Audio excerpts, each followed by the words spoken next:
So hey guys, welcome back to my channel. What if Naruto was Scarlet King of Fairies and had Erza as his slave? Movie. It was supposed to be a simple job, and few bandits are no problem. But it wasn't a few bandits. It was just one bandit who was a wanted wizard of a dark guild, and was putting up a fight. Natsu was tired out, Gray was off on the sidelines, Lucy's celestial spirits were finished, and Jello and Erza were currently in the fight. They exchanged clash after clash until they were, I won't lose to you. I may be out of energy and this may kill me, but so be it. The masked man said and started to build up a magical energy around them. I'll bring you out of this world with me if it's the last thing I do. They all covered their eyes to the bright light, unable to see anything. When the light led down, they were in the alleyway of some city, but they had never seen it before. Konoha shopping district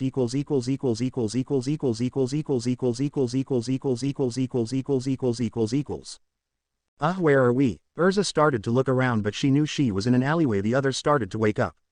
Lucy, can you get off of me? Natsu asked, struggling to get up due to his somewhat exhaustion. Sorry Natsu, but where are Jello and Gray? Over here Lucy, Jello said, announcing their location. Well, let's find out where we are, Erza said to the rest of them. They nodded and headed out of the alley, trying to find some info on their location and what was going on. As they headed out of the alley, the city was lit, stalls were everywhere up and down the street. As they walked together so they didn't lose one another, they heard a cry. Stop that demon! A child was running through the street. He appeared to be 5 years old and trying to escape an angry mob. What the hell, it's just a boy. Lucy, Jello on me. Natsu, Gray, go around, Erza commanded as they ran to aid the small child. When they reached the crowd, they blocked off the alley.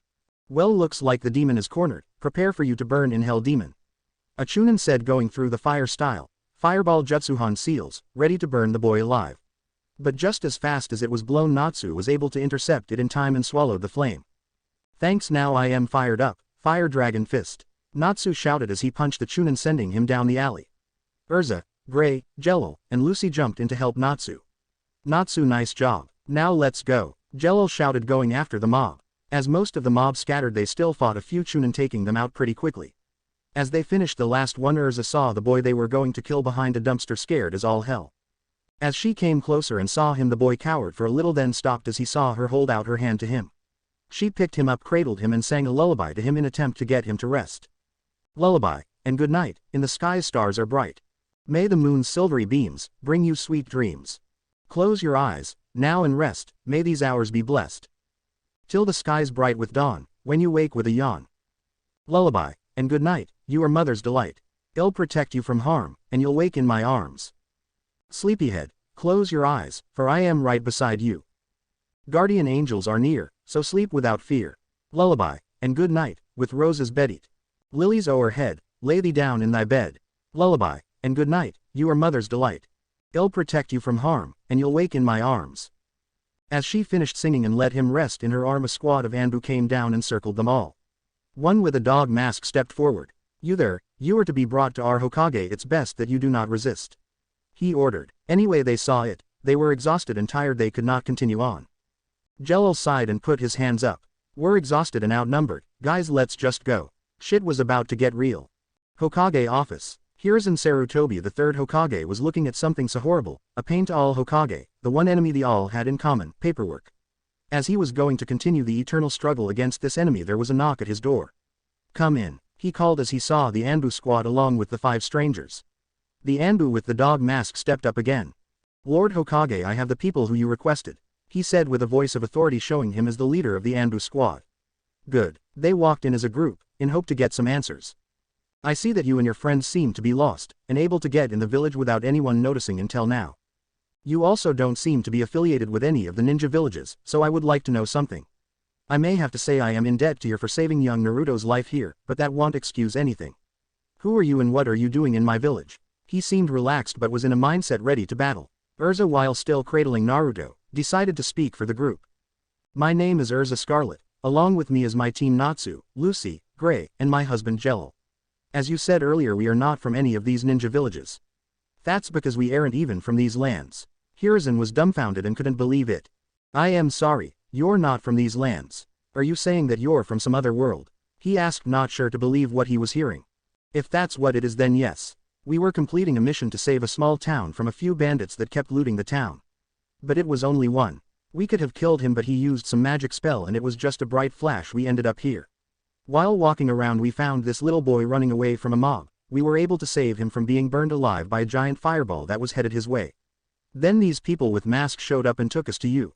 She had finished.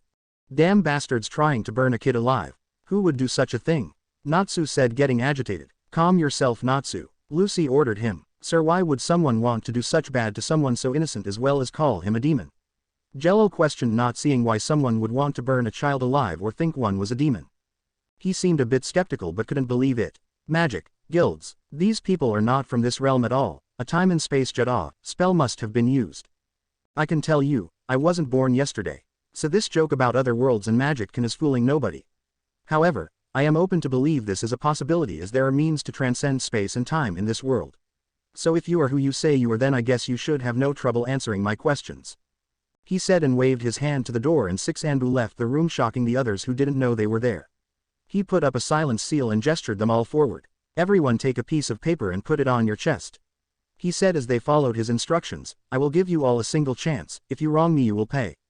Erza sighed and stepped forward. I will answer first, she said with confidence. He nodded off to her. What were you doing before you came here? We accepted a mission to clear out bandits. It was a single man who was very powerful and used magic that took the 5 of us to combat. No sign on the tag. What were your intentions of saving Naruto? He was a small child. Anyone who dares call a child a demon and threatens their life is worse than a demon. Still no sign. What do you intend to do after we finish here? Find a way back to our home world. Here's inside. She was telling the truth or they would have seen what would happen. How can I know? I can trust you to not let out my village secrets and keep this to yourselves. This was the trip wire. He's just a child. His parents should have kept him safe. He should not have to endure this pain and suffering. At this point we should all help little Naruto here. Nothing. He looked at them with dead eyes. This is the most important secret in my village.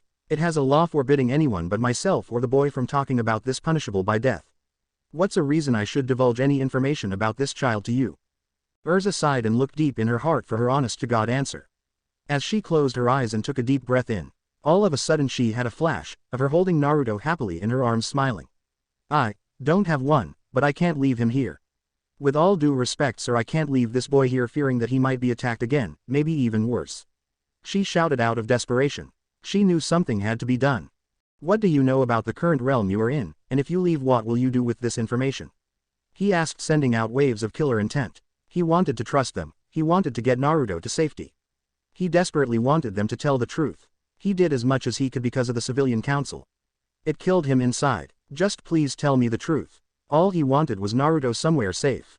We plan on trying to return to our home world if there are no more complications. There was no response. This act made Sarutobi extremely happy. I guess I must explain. That boy you have is Naruto Uzumaki. He is the holder or Jinchuriku of the nine-tailed fox. A demon that attacked our village 5 years ago today. He was used as the vessel for the demon because it needed to be sealed in a newborn, or the sacrifice to seal it would have been useless. He was supposed to be seen as a hero, but the villagers see him as the demon in a human form and hurt him to get to the demon. But they can't hurt the demon, only the child. The only reason he's still alive is because of the fox healing ability. His father died by sacrificing his life to seal the fox, and his mother died from childbirth and the strain of losing the fox because she was the last Jinchuriku. He was given his mother's last name to protect him from the enemies of his father. But I guess that doesn't save him from the internal crisis, unfortunately. So I took the title of Hokage again, but since what you say is true, there may be a way to get you back to your homeland. Hiruzen got up from his chair and grabbed the scroll of sealing and opened it slightly. As he was looking through the scroll for a certain jutsu, Erza looked in the sleeping bundle in her arms and then looked at Jello. He read it on her face and knew what she wanted to do. With a simple nod she was all clear. Lord Hokage, my husband and I would like to adopt Naruto. She said, trying to get him to agree. You would now. As much as the council would be on my back and the paperwork would be on my desk, I will allow it. It's probably for the best. If anything, I can make sure that everything will be taken care of, but let's wait for him to wake up, as well as I need to get the adoption papers. He went to a file cabinet and grabbed the papers. Please also tell me more about where you're from. We are from a realm called Earthland and live in the Kingdom of Fury. There we have things called magic guilds, which there are 12 of. Our source of power is magic, the physical embodiment of the soul. Almost anyone can use magic, and it comes in many forms. With that, there are many different types and kinds of magic. Erza explained, grabbing the Hokage's interest. Lord Hokage, I also think it would be good if Naruto died in a sense. Jello chimed in. Erza and Hiruzen looked at him confused and like he was crazy until he went to defend his point. The last mob was unsuccessful because they didn't kill him. So if he just went missing it wouldn't make sense. So what if we stage a fake death and make it appear like he died? No one would know. Even though it seemed like a hard task, he could have it happen. Jello was right. If Naruto could stage a fake death, then he would be able to leave without worry. Unable to argue with Jello's logic, he decided that he had to do it. He grabbed the papers and put them on his desk. Erza and Jello, I want you two to sign these papers to officially adopt Naruto as your child. As they sign, he goes over to a picture on the wall of Minato and opens a safe and pulls out one scroll that was a storage scroll with 9 different scrolls each marked. These scrolls will help Naruto in the future. They teach basic jutsu as well as his father and mother's techniques: taijutsu, ninjutsu, genjutsu, kenjutsu, and fuinjutsu, all in these scrolls. There are 3 that I want you to show to Naruto only when you think it's time. The one that is red contains a letter from his mother, the yellow one from his father, and the black one is a pair of swords that are his inheritance along with a jutsu for him. As he sealed them back up and went back to the scroll of sealing, a yawn was heard in the room. Erza looked at the little boy in her arms. "Hi Naru-chan, how was your nap, sweetie?" she said to him in a motherly tone that had the others dumbfounded. Natsu did Erza just. Lucy was going to continue, but a death glared to them that said, "Say anything and you're dead," from Erza. "Shut her up. I slept good, miss, it wasn't cold. Thank you for saving me," he said with a smile on his face that showed no signs of pain. "Naruto, I have a question for you. Would you like a family?" Erza said, putting him on the ground and kneeling to get down to an eye level with him. "I would die to have one, yes. But what does this have to do with me?" "Well Naruto, my husband and I here decided to adopt you. You are now Naruto Uzumaki Scarlet." He had no words, but he tackled Erza into a hug and cried, "Thank you, Ka-san." Erza picked him up and carried him to the Hokage, who finally found what he was looking for. "Erza, I have a request to make of you." She looked at Hiruzen with interest. "In 7 years' time I want you to come back with Naruto so he can become a ninja of this village, so he may graduate with his class," he said with a smile, knowing he would want to come back. "Sure, Lord Hokage. Thank you." He handed them the storage scroll and then ran through hand signs. Ninja art. Dimensional rift. As he finished the jutsu, a portal to their world opened up. "You also have the seals for the dimensional rift to come back here when it's time." "Goodbye Erza and Naruto, take care." "Goodbye old man." They stepped through the portal one by one. As Erza was going with Naruto, she looked at Hiruzen for the last time in 7 years. Over the 7 years that had passed, people got acquainted with Erza and Jello's new child, and Naruto got acquainted with them as he grew up in Fury. Even though he was trained under 2 of the most powerful members in Fairy Tail, Erza was somewhat reluctant to take Naruto out on missions with her and became a lot more motherly around Naruto. Whether it was because of his life story or how she was, he accepted it. So to cover for her when she had to go on missions, she always found someone to take care of him. Which was either Lucy, Juvia, or Levi, because in case he started pulling pranks they would kick his ass or just report it to her and let her take care of Naruto after she returned, which meant either no ramen for a week and harsher training schedules. During Naruto's training he eventually became skilled with swords. He had a lot of training from Erza and Jello and was able to use and learn magic. He learned Erza's Requip magic and a weaker 5-layered magic circle, sacred song that was with 3 layers. He was also able to adapt to Erza's armor, creating a male version of the black wing-colored crimson red that he called the Blood Shadow. He had become skilled in ninjutsu, taijutsu, and fuinjutsu, but his genjutsu was bad for inexplicable reasons. His sword fighting skills were great, he could almost keep up with Erza, and he knew how to use magic to a great extent. On his 8th birthday he had learned of the Kyuubi and his parents. It was during his party at the guild hall that he met the fox, all because a bottle of alcohol. Writer style. Flashback no jutsu It was Naruto's birthday 8th and in the guild hall, and it was a feast. There was table upon table filled with food and everyone was having a blast, and there was a really big cake that had many figurines of Naruto, Jello and Erza on them, and big enough to feed all the members of Fairy Tail, and took a table and a half by itself. As the night went on, Kana came to Naruto's table and put a bottle down. "So Naruto, since it's your 8th birthday here and you have already started training, I am going to train you in my favorite type of training, drinking." Naruto didn't know how to react, but he took the bottle, about to chug all of its contents, until Erza grabbed it. "Oh hell no, does Kami know what would happen if we had a drunk Naruto? If Naruto gets drunk, not even Jello's magic could stop him unless we bound him." "Aw come on Erza, he can handle it," Kana said, taking a swig of the current bottle she had in her hand. "No Kana, why you scared?" she said while making chicken noises. As the two continued to bicker back and forth, Naruto kept making attempts at the bottle. As his jumped, he lost his footing and hits his head straight on the ground, slowly losing consciousness. Naruto. Naruto's mind As Naruto opened his eyes, he found his surrounding to be a sewer. Where the hell am I? Your mind kid, a booming voice came toward him and a giant cage started to appear in front of him with a paper that had the kanji for seal on it. Behind the cage was the monster he saw when read the history books for some of his lessons, the Kyuubi no Kitsune. What? But you were killed. How could you be alive and in my mind? Naruto in pure shock was startled by this. The demon, the one that attacked on his birthday, the Kyuubi. Actually, on the contrary, kid, I can't die. Seeing Naruto's confused look led the demon to go on and explain. As a Biju, a demon, I cannot be killed, only contained. However, I am not weak like the Ikibi. I can't be contained in a teapot. I need to actually be sealed in a person. An adult would die after having me sealed in them. Their chakra system would explode and release me, then it's square one again. I had to be sealed in a newborn baby. The fourth Hokage chose you to be my vessel. Now although I don't mind here, I don't want to be here and wish I never was. I was taken. Your birth mother was attacked by this man masked in orange. She was the wife of the fourth who offered her protection while she was giving birth. She was my container before you. The man, an Uchiha, put me under a genjutsu and sent me to attack your home.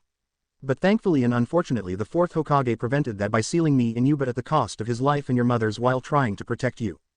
Sitting on a chair and listening to what the beast had to say, Naruto had just lost his mental virginity to the mindfuck he had just received. He stood up thinking about what to ask next, and then it hit him. Where did this chair come from? Upon that he even made the Kyuubi face fall until it regained its poster. It's your mind, kid. You can create something from thoughts or imagining it. Oh, well, I guess this makes sense on why the villagers called me a demon. Does that mean they were Kid, please stop, you're not a demon. We demons don't even kill without a good reason most times. I don't understand their stupidity, thinking you're a demon. They were so stupid. But anyway, kid, my name is Naruto. Oh, yes, Naruto, I have a present I want to give you. I have seen your life and I regret the events that took place and ripped your life from you. Granted, this seems like an escape, it's not. Tear half the seal off and then we can establish a mental link. When you do that, I can talk to you through your thoughts. Doing just what the fox said, sensing the regret, Naruto complied with the instructions. The seal is off. Q-chan, now what? You baka, just who do you think you're calling Q-chan? I am a Biju. What makes you think you can do that? Well, if you haven't noticed, I can smell my mom's perfume and you were really quick to defend yourself from being called Chan. Not able to argue with the logic of that, a flash of chakra burst until a girl in a red kimono. It had the kanji for 9 on the back and she had 2 fox ears on the top of her head with 9 orange with white tipped tail. She appeared to be a girl Naruto's age. Naruto-kun, I want to give you the demon fox summoning contract. You can summon me and all demon foxes. You'll also be able to speak to and understand all canines. Along with that comes a sword called the Blade of 9 Wraths. Made by infusing my chakra with one of my fangs melted down. Its abilities are limited right now. You have the ability charge. If you have an enemy in sight, you can do a near instant lunge with such a hard chance of escaping.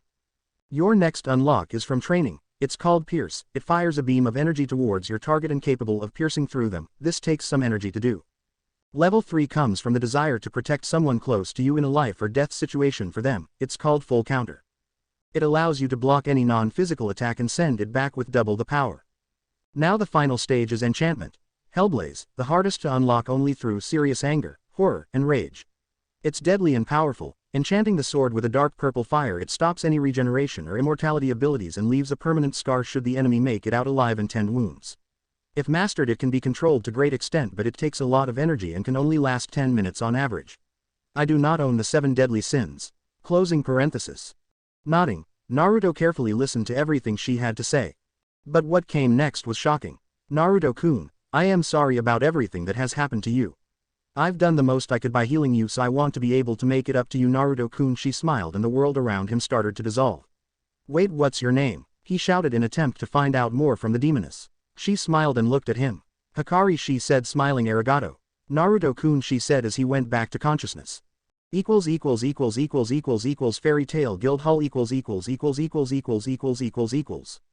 Naruto woke up to Kana and Erza arguing about his safety because of his accident, while he was resting on Lucy, who was asked by Erza to watch over him. Everyone stopped talking when crying was heard. Naruto got up and walked to Erza and hugged her for a second but let go before she could return the hug. Naru-chan, what's wrong? She was wondering why he backed away from her, as it wasn't normal for him to do that. When were you going to tell me? She seemed confused by his words until it was clear to her. It was this moment Erza knew, she fucked up. I was going to explain after your training. I know it shouldn't have waited so long to explain to me that I held it. Mom, I love you, I don't hate you. But what made you different from the villagers? Naruto said, tears in his eyes. Before she could answer, a new voiced up. The fact that you're human and not a demon. We found an innocent boy, not a deadly monster. There's a difference, Naruto, and we saw it clearly in you. It was Jello coming over to hug the boy and bring the family together to close the moment. It left the rest confused, but one day, they'd know. Later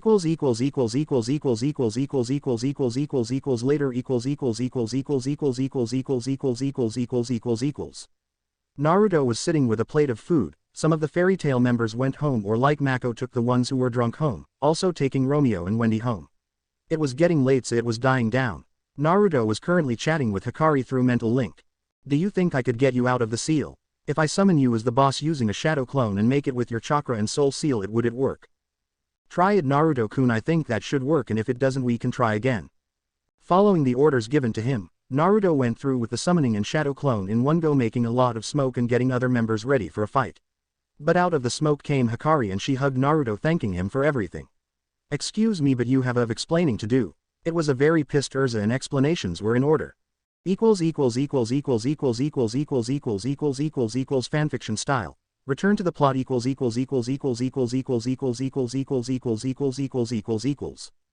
Ever since then, the two were always together. The two were a great team and were practically unstoppable together. They both had the stealth, speed and strategy to make the perfect traps. They also had the best jutsu combinations. Hikari had a fire affinity and new earth and wind spells, while Naruto had wind and wind affinity and new fire and water spells. Some were fairly weak alone, but with their jutsu it packed a punch. They also knew a few defensive spells which were mainly quick reaction while slowly trying to build up their spell knowledge. They had also both used the books from Minato's studies on his jutsu. As a result, they had learned the Rasengan and Flying Thunder God technique but barely used it unless needed. Naruto had also doubled his Kenjutsu training with Hikari, as she taught him the Demon Fox Claw Kenjutsu style and adapted the Taijutsu version with moves of the Uzumaki Taijutsu, creating a defensive and offensive Taijutsu style called the Yin-Yang Uzumaki style. Over his last few birthdays, the secret of Minato and Kushina were no more, so he took the presents left behind from them.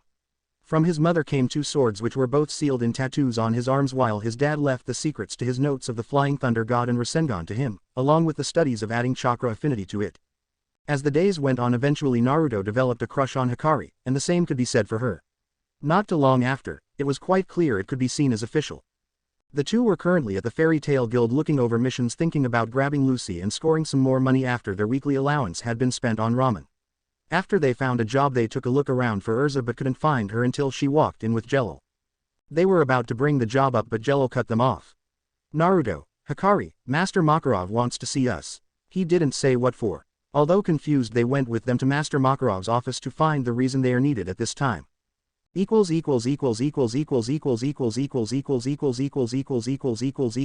Makarov's office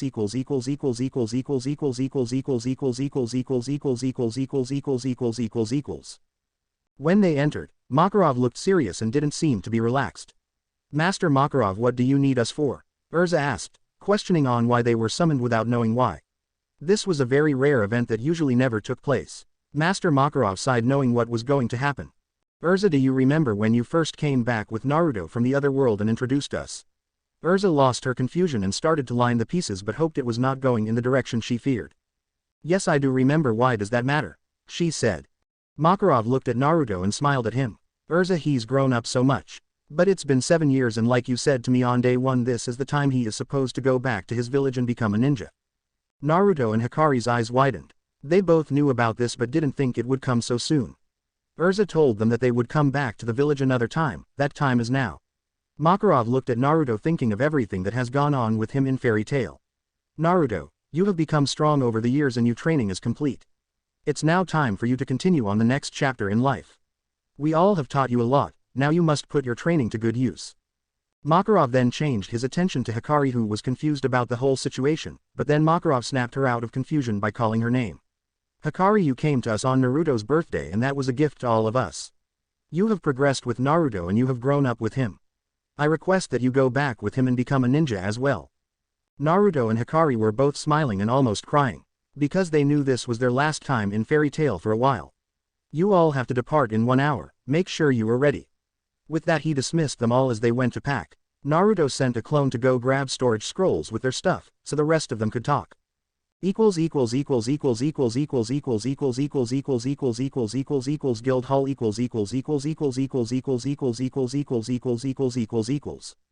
So now is the time. We're going back after 7 years. It went pretty fast, Naruto said, looking at the rest of them, thinking about the time.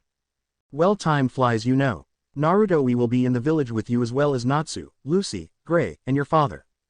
You'll become a great ninja, Erza said to Naruto for reassurance. She then gave her attention to Hikari. Hikari, I know you may not be prepared for this either, but don't worry, we're all behind you. You and Naruto have trained so hard for this and now you are ready, so don't worry. Naruto and Hikari smiled back to her, then looked at each other with a straight face and gave each other a deep kiss and broke apart. They were happy for each other. Jello decided to give them another note. I must tell you too that you need to be ready. Ninja world is completely different, it is kill or be killed. You both are skilled in using your tailed beast forms and you both good with offense and defense as a single and team. So put it to good use, I want to see you two alive and well. Jello said in a serious tone, be safe. Naruto's clone just came back with their stuff and not too far from him was Lucy, Gray, and Natsu. The clone handed Naruto 4 scrolls and then dispelled. They said goodbye to their fellow guild members, and as they gathered around to see them off, Naruto gave a speech. This isn't the end, welcome back. It's funny, I learned don't say goodbye, because as long as I don't say goodbye I never left, I am just not here right now. Naruto stood by Hikari and they went through the signs for the dimensional rift jutsu, opening a portal to a training ground by Konoha. As they walked through they entered the ninja world. Konoha's training grounds The 4 came through the portal and as they came out it closed. They looked around and saw the walls. Wow, really close, how lucky. Let's go before Anbu find us. They nodded and started to head toward the village. Unknown to them, a black-haired Jonin was traveling their way, taking cover as they approached. Feeling 2 chakra signatures, she saw the 4 and ran to tell someone. Hokage's office Hiruzen Sarutobi was currently working on his paperwork until he was disturbed by a knock on the door. Come in. Lord Hokage, I have a report. I noticed 4 people coming toward the village, but there were only 2 chakra signatures among the group. I couldn't tell if it belonged to the older ones or the younger ones of the group. From what I could tell there was 1 man and woman and 2 kids, but the 2 chakras that I felt were through the roof. Hiruzen was skeptical on this. How could you have 4 people and 2 chakra signatures? The older of the group would have known to hide their chakra. If the younger 2 didn't hide their chakra, it couldn't be so big, could it? He then realized what it was. Kurenai, can you tell me what they looked like? He responded, curious about the group, to confirm his suspicions of what he had in mind. Well, 1 woman had long hair and armor I've never seen before with weird red symbol on the left side. There was a man who looked like he had a dark blue cloak and his face was covered with a mask. He also had some staffs on his back. The younger girl had red hair with yellow highlights and she was wearing a black outfit with a sword on the back, and the other one, a boy, had blonde hair and a black trench coat with red at the bottom like flames and had the kanji 9 with a fox under it. He was baffled and ran to a calendar to see the date marked with 7 tallies. Anbu, go with Kurenai and find the group and bring them to me now. Be non-hostile and do not engage in combat. Kurenai, lead them to where you think they might be, that's an order. Kurenai, confused and not knowing what was so important, ran for the door. Meet at the west gate. Then she was off. With the others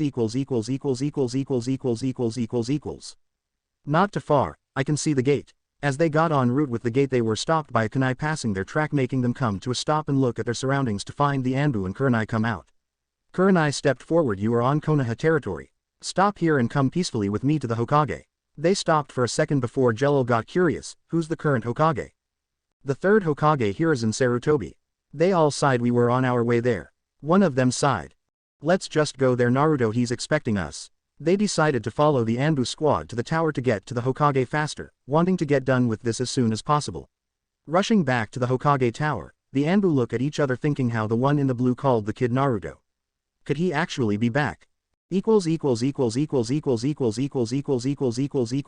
Hokage office They got to the tower and entered the office. Hiruzen saw the 4 of them come in from his. I can't believe it's true that you're back, Naruto. Hiruzen was happy to see Naruto walk in with Erza and Jello.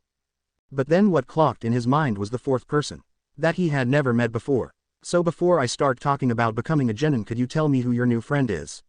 Hikari stepped forward. I am his girlfriend. but there's a lot more than just me being his girlfriend, so you might want to get a drink. She slightly smiled and did an explanation. Much to the ache of the Hokage. 1 hour later. So let me get this straight. You're the Kyuubi. You're able to have a body outside of Naruto, and you have a summoning contract with him. Yes. You also don't want to harm him or get free and destroy the village. Yes, you want to become a ninja and join the village. For the 15th time with every other question, yes. Hiruzen sighed. Why can't I believe this at all? Because it doesn't seem to be real and I don't look like a demon. I don't want to do the paperwork, neither do I feel like having the council on me. But this could be a good thing. So I will keep you on watch. I could use your help possibly in the future. But for now, keep this a secret. He grabbed a pen and wrote a note on a blank scroll. So let's wrap this up now. Naruto and Hikari, go to the academy and give this to Iruka Umino Academy in room 302.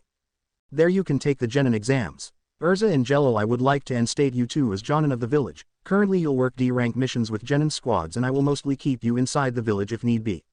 Now you are all dismissed. I am going to get another Jonin pair to lead you around so you get familiar with the village, and Naruto and Hikari you have about him, 10 minutes before the exams start. They looked at each other for a few seconds. Race loser pays lunch, yup deal. Looking at the two, Jello stepped to the side in front of the door. 3, 2, 1, go. With that they were gone in a flash. The academy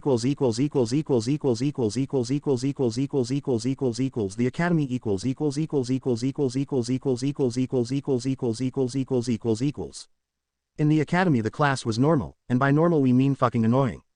Sakura Haruno and Ino Yamanaka fighting over who got to sit next to Sasuke, and then we have the normal class just being loud and obnoxious. It was like this when Iruka Umino walked into the class with a stack of papers. Same as always. On coming in he saw his colleague Mizuki walk in behind him. Sleeping in the teacher's lounge. You think I am gonna wait for you here? Iruka looked at him. Yeah no, fuck you. They shared a laugh. As he tried to talk he would mainly get overpowered by their loudness, so he used his big head no jutsu. Hey. Shut the hell up. He got behind the desk and was going to speak until two figures burst through the window and door separately. Repulsed one was the only thing shouted as one was smashed back into the hallway. Ow, that hurt you cheater. Oh, and Iruka-sensei here, take this, he the one from the hallway called and handed him the scroll glaring at Hikari who was looking ever so innocent. Iruka went through reading it. Class, this Hikari and Naruto Uzumaki. They are here to join us for the exams today. Now there are 3 parts, written portion, taijutsu and throwing, and then ninjutsu. The written part is starting. Any questions? Sakura raised her hand. Sensei, why do they have to only start now? We had to do all 4 years. Because they have a note from the Hokage with the official Hokage seal. So now we'll start. Naruto and Hikari, go take a seat by Hinata and Shino. You all have 30 minutes to take it and it will be scored on how much you get through and how much you get right. Now everyone, shut the hell up. As he shut the class up he handed out the test. It was completely silent and it took all 30 minutes for people to finish. Before they started, Naruto and Hikari looked at their papers and noticed a genjutsu, dispelling it. They say Mizuki scowl. Now that everyone is done we will go to the academy training ground for the throwing and taijutsu part.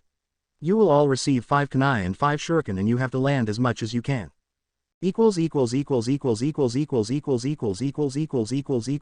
Academy outside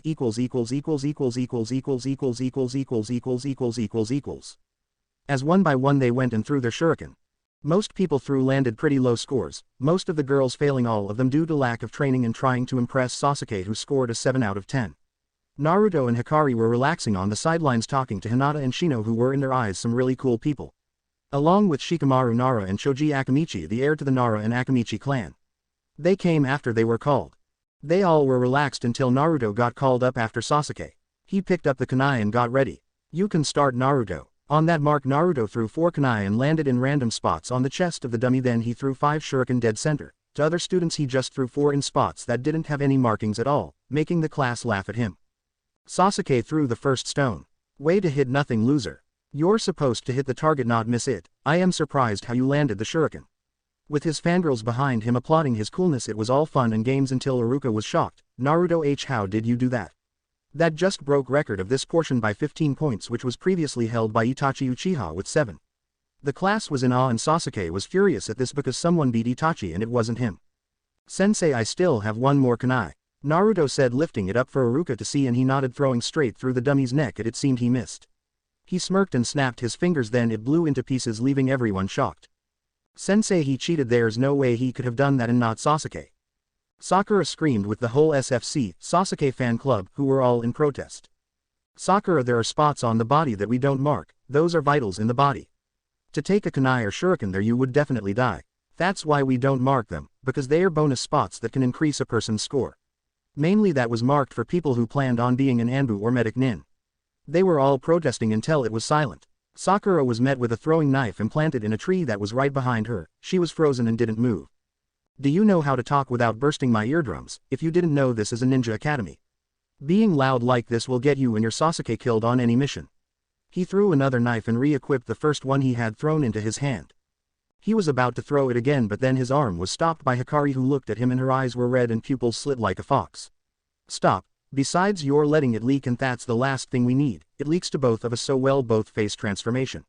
Low profile, remember, she whispered to him in a hushed tone. He chuckled and let the knives go away. Iruka just coughed and got the attention of the class. Okay, now the taijutsu portion. You will all one by one go and face Mizuki and must land one hit in 3 minutes.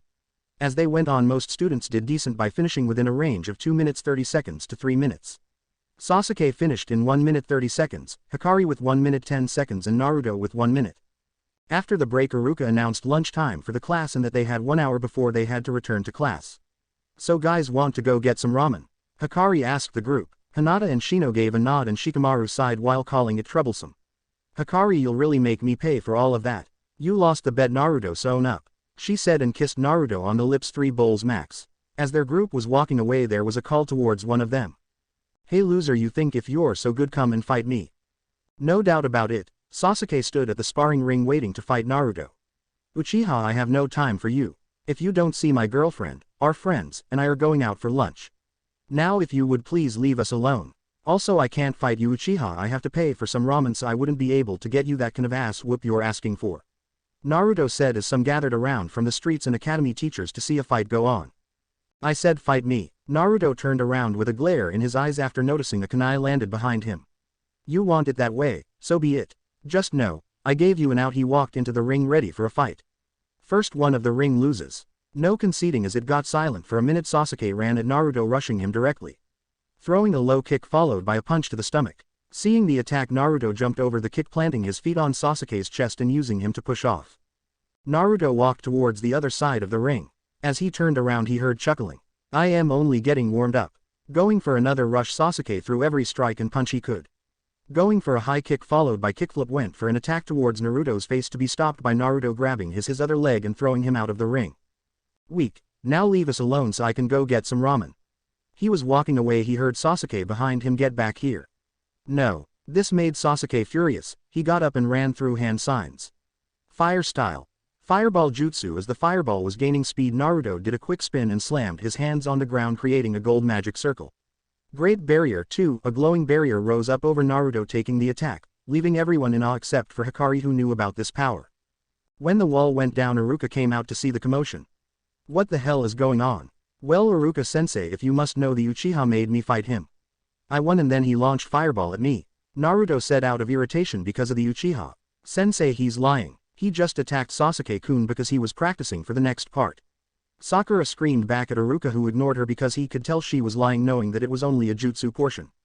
I am not going to have this happen on my time, so let's finish so I don't have to deal with the paperwork shit.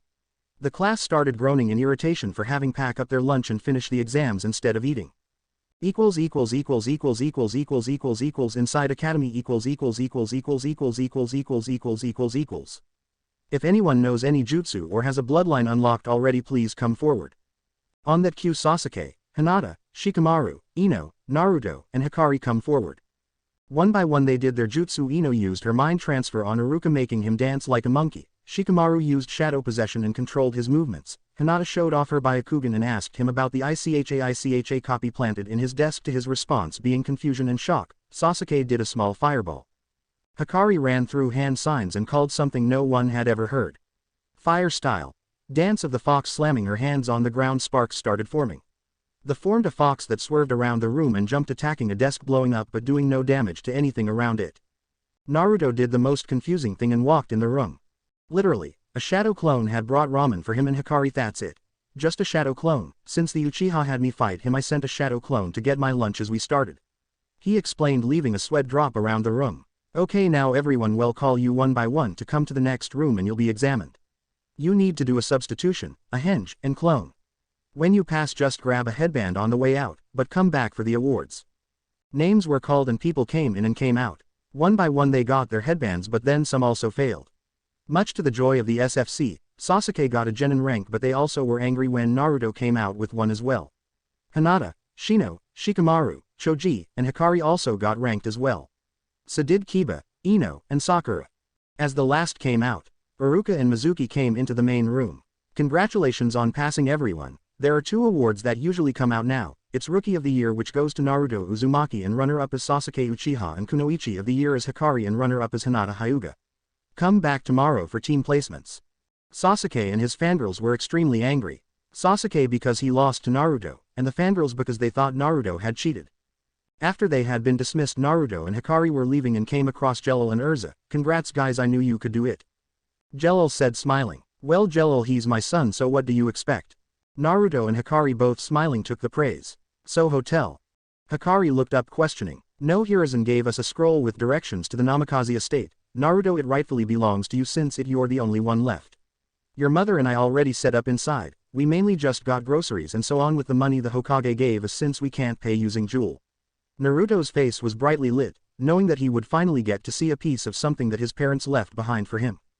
Leaving the school's main area, they were about to head to the compound when they were stopped by a cat-masked Anbu. Naruto-san, the council would like to see you. Damn it, Yugao, why now? Couldn't they do it some other time?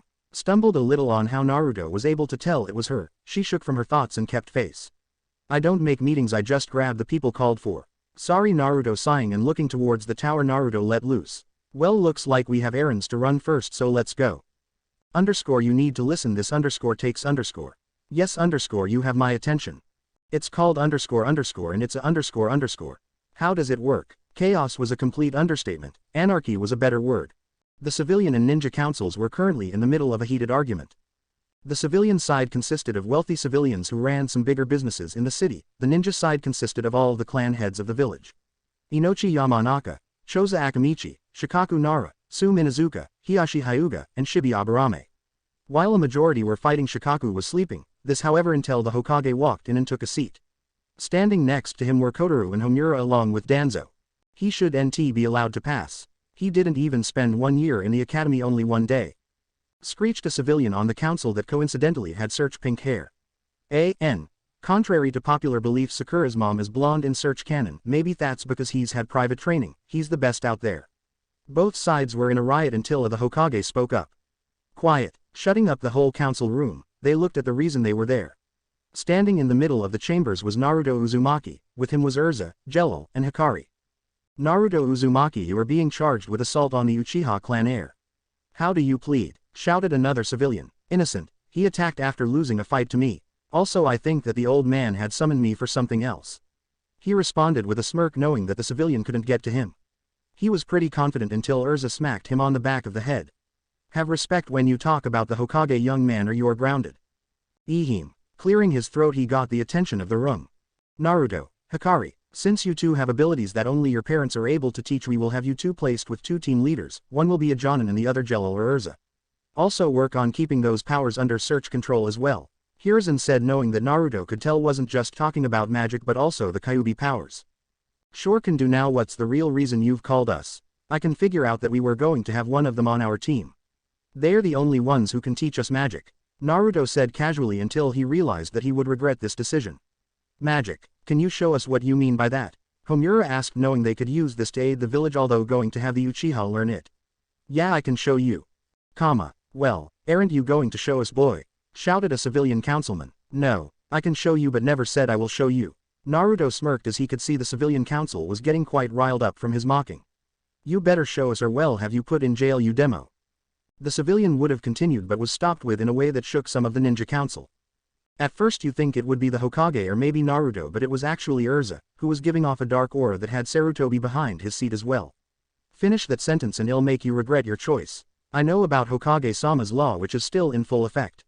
You mess with my baby, you mess with me, she said with a longsword re-equipped inches away from his throat, ready for a slash. As she pulled away, the councilman had fainted in his seat from the key Erza had threatened him with.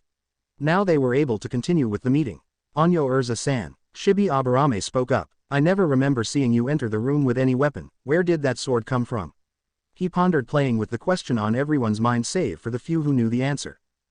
Well, if you must know, it's my special ability called re-equip, and it's something only I can use and so can my son. Also no, I will not demonstrate it. Erza said while not telling the full truth. She couldn't bother for a repeat before she slices someone in half. It had come across the minds of the civilians that they weren't going to find out what they could do. This irritated them. Hiruzen, now back in his seat, got a scroll out. Now if I may get back to ninja matters, Erza, you will be in charge of Team 8 with Kurenai Yuhi, and Jelly, you will be in charge of Team 10 with Asuma Sarutobi. Naruto and Hikari, you two will end up on the same team, so just be prepared, Hiruzen had said, confirming his reasoning for being here. You all may go, he said, and dismissed them to go about their day. Outside, Naruto-kun, Ka-san and I are going to go shopping for food. We also have to meet back at the Hokage's office at 9 p.m. to get the keys to our house. So make sure you're there, she said as her eyes turned from a soft red to a blood red and her pupils slit like a fox, or it'll make your dreams tonight a living hell, she said to him through a mental link, and scared Naruto so bad he hid behind Erza as Hikari's eyes returned silver and she smiled at them, leaving Erza confused for all of 5 minutes. I don't want to know. So for that they split their separate ways. Later, on a random rooftop, Naruto looked out upon Konoha from the top of a tower. Finally coming back was amusing to him. He now got a look at the change, and it, well, was different.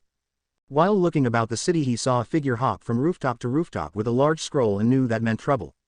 Running through hand signs, he called out Kuchio's no jutsu. A small blue fox with 2 tails sporting a white tip, and a small headband that had the picture of a ramen bowl came from a small poof of smoke. Hiya Naruto-sama, how may I help you? The fox asked graciously, with its tails twirling and looking ready to pounce playfully. Naruto, hey Kyori, I need you to tell Hikari Haim that I need her help and to find me. I think there is something going on. And please, there's no need to call me Sama Kyori, he said to the fox. Hi Naruto-sama. With that the fox sped off, and Naruto turned to see the one with the scroll finish a fight, knocking out what appeared to be a Chunin, and sped off in pursuit. Hokage's office. Erza and Hikari, after picking up some groceries, had just made their way to the Hokage's tower, only to get to Hiruzen's office and find that he had a stressed look on his face. Hikari looked puzzled. Hokage-sama, what? No time, someone has stolen the scroll of sealing. I need you to get Naruto and find this person now. He shouted, only to have his concentration broken when he looked down to see a newcomer pique his interest. Hikari looked down to notice a fox and smiled. Hey Kyori, what brings you here? She asked it as its 2 tails wagged. Hikari-sama, Naruto-san request you go to him immediately. He is in need of assistance to chase someone he saw fleeing the village. That was the person they were looking for, so they followed the fox to Naruto. With Naruto, Naruto saw the person to be Mizuki stop at a shack in the woods. They're late. Damn, Cloud Nin can't show up to anything on time. Naruto's eyes widened when he heard Mizuki mention the hidden cloud. He knew that Mizuki had the scroll of sealing when he stopped, but didn't know he would be going with the hidden cloud. Mizuki, I am afraid I can't let that happen, Naruto said, jumping down, confronting him in the clearing. Oh look, the demon Brad decided to show its face. Do you really think that it's possible for you to beat me when you just became a genin? Mizuki gloated and was ready for an easy fight. Naruto smirked and got an idea. Mizuki-sensei, what do you mean demon? He said, hoping Mizuki was dumb enough to fall for his trap. Oh Naruto, they never told you. It's a shame. But the Kyuubi was never killed, it was sealed inside a child that was born that day. You Naruto. You are the Kyuubi. Naruto smirked dumbass and jumped over a Fuma shuriken thrown at him. Mizuki, let me tell you 2 useful pieces of information. 1. I already know of the Kyuubi, so that's nothing new. 2. You broke the third's law, punishable by death. Shadow clone jutsu. 4 Naruto clones appeared rushing at Mizuki, the real one staying back. Mizuki had substituted with one of the clones and pushed off one of the nearby clones and landed a surprise punch to Naruto straight in the face, knocking him back into a tree, leaving Naruto drained. What the hell was that? Mizuki chuckled. I wasn't sure if this would work, but it does. My gloves are custom made. You never were in class, so let me give you a lesson. Kisame Hoshigaki has the Samahata. His sword lets him absorb and use chakra from people he cuts.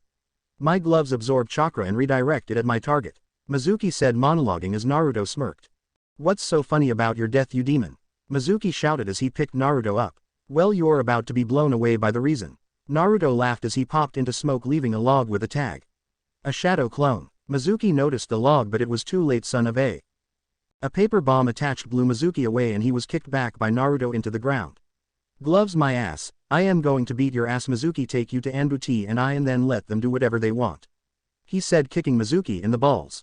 5 minutes later, Mizuki was badly beaten at this point and was taken by Anbu to T&I. Once the Hokage got there with Erza and Hikari, they checked up with Naruto. He mentioned meeting with Cloud for the scroll. I guess they didn't show. Naruto said, giving extra information that he heard from Mizuki. Thank you, Naruto. You will receive pay for an A-rank mission.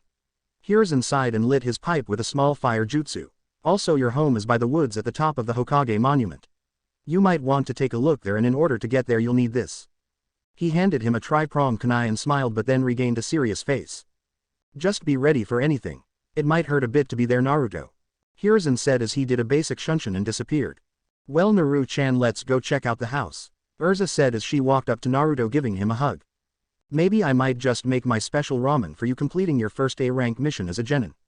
She said, smiling. Sure thing, Ka-san, let's out. What the hell? Naruto was mid-sentence as he saw the blue fox bite his leg but lightly. Naruto-san, aren't you forgetting something? The little fox said, wagging its tail. Alright, Kyori, but next time make yourself known in ways besides biting me. Naruto said as he pulled out a sealing scroll and unsealed a fish, throwing it for Kyori to catch in his mouth. Arigato, Naruto, he said and poofed into smoke. Now let's head out, Naruto said as they jumped from tree to tree, heading toward the top of the Hokage mansion. 7 a.m. Konoha Grand Inn. It was early in the morning. Instead of going to the greatly mentioned estate left for Naruto in the previous night, they decided to go to a hotel for the time. Having a map might be one thing, but laziness will always prevail. However, someone forgot to set an alarm, so their day was a bit of a rush. Naruto, hurry up, we're gonna be late. A worried Hikari shouted as she had ran around the room grabbing scrolls and eating breakfast on the go, dressing with one hand occasionally to hold her food. I am hurrying, all right. I can't find my ninja pouch, was the return shout of one Naruto Uzumaki, who was running everywhere to get his clothes and gear together. Meanwhile, with Jello and Erza watching them, they sipped and enjoyed their coffee. So do you think we should tell them they have to be there at 8:30 and not 7:30 due to the Mizuki incident? Jello asked, watching the insanity continue. This is revenge for dyeing my hair yellow, she said as she took another sip. After they had gotten settled down and ready, Erza stopped in front of the door. Wait, Naruto, Hikari, why don't you two grab some more food? Time 7:15, Ka-san, we have to go, Hikari and I will be late. Naruto pleaded, trying to make it on time to the team assignments. Oh, Naru-kun, my sweet prankster likes to dye my hair yellow, Naru-kun. Hell hath no fury like a woman scorned, especially when it's her own child. Naruto backed up, getting ready to run tail if things went for the worse. Hikari had seen many things, but an vengeful pissed of Erza was not one of them. She smiled, sickly sweet. You guys are up an hour early. Due to the Mizuki incident, the team assignments were postponed until 8:30. So would you like some breakfast? Silence. All that was heard was the sound of 2 thuds as they hit the floor. Getting back up, they sat at the table and looked at Erza with smiling eyes. The UZU Scarlet Grand Slam was said in unison, and Erza smiled, doing a certain hand sign. A clone had appeared. It turns out, their concept of magic was kinda just about the same as their concept of chakra, and well, from time to time Erza studied with Naruto and Hikari, that way they had an extra sparring partner for their practices. She learned a few tricks here and there, not much to be a good ninja, but good enough to lend a helping hand in the middle of a battle, and boy did it come in handy. It was at this moment that Erza knew she had a challenge on her hands. It felt as if that time had stopped, but the only thing was Erza was in full speed cooking everything that had come to this order, the full breakfast order. There was only one way to describe the UZU Scarlet Grand Slam: a one-person mini buffet. It came to say that, even though not many people back at the Fairy Tail Guild knew it, Erza was actually a very great cook. And with enough speed, she had 2 plates of eggs, sausage, bacon, bread, hash browns, and a large bowl of miso ramen. 8:15 Konoha streets. After stuffing their faces with food and saying goodbye, Naruto and Hikari headed off to the academy. As they took their leisurely stroll around the village on the quickest path to the academy, they saw Shikamaru and Choji walking to the same destination as well. So they walked and shared a few laughs. Choji talking about food and getting barbecue, Naruto and Hikari having playful jabs, and Shikamaru talking about how much a drag it is to wake up so early.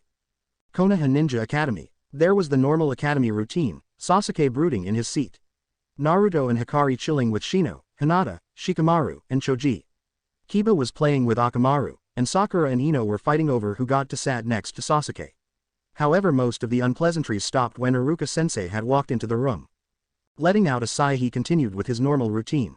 Everyone be quiet. That got the attention of the room. Now I bet you're wondering why Mizuki-sensei isn't here. Well, due to some complications he can't join us today. So I'd like to congratulate all of you for him as well as for making it this far. Now I will announce your teams. The teams went on and the thoughts of students came around. I wonder what's best, barbecue or buffet? Naruto, do you think Jello will be on our team? I hope I get a team with Naruto-kun. Could be, but then it might be Ka-san.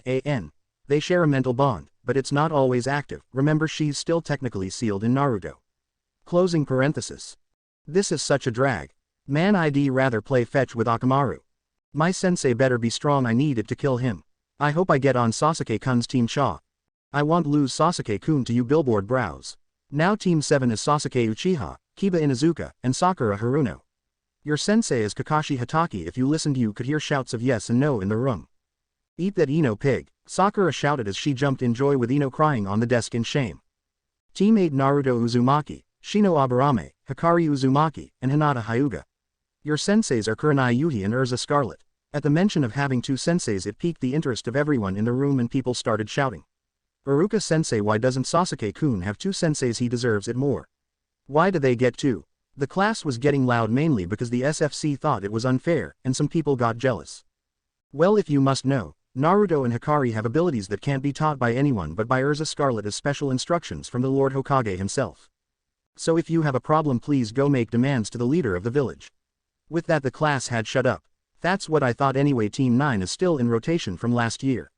Team 10 is Shikamaru Nara, Ino Yamanaka, and Choji Akamichi. Your senseis are Asuma Sarutobi and Jello. Wait here for you leaders and congrats on passing. Iruka had walked out of the room and then one by one the teams started leaving. Team 10 come with us. One by one they got up and left off for their team meeting. And then it was back to waiting. Hey Dobi, what special moves do you know? Naruto looked up to see the reigning Konoha brooding champion. It said he could brood for a full week before he had to pee. Moves that aren't yours Sasuke, and I won't teach them to you, now leave me alone. He glared, whatever, I don't need your dumb jutsu. Then walked back to his seat and then the door opened up again. Erza in her hard knight armor followed by Kurenai. Team 8 to the rooftop.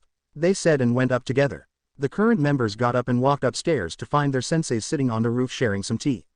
Kurenai cleared her throat. Congratulations you four, for passing the Genin exams. You are now official shinobi of the Leaf. I would like to introduce myself and get to know you as well as your likes, dislikes and dreams. I'll start. My name is Kurenai Yuhi. I like sake, and spending time with my friend Anko. I dislike perverts. Not many dreams, but that's another story. Next. My name is Erza Scarlet. I like ramen, cooking, my husband Jello, my guild back at home, my son Naruto and his girlfriend who I consider my daughter Hikari. I also dislike perverts. Who's next?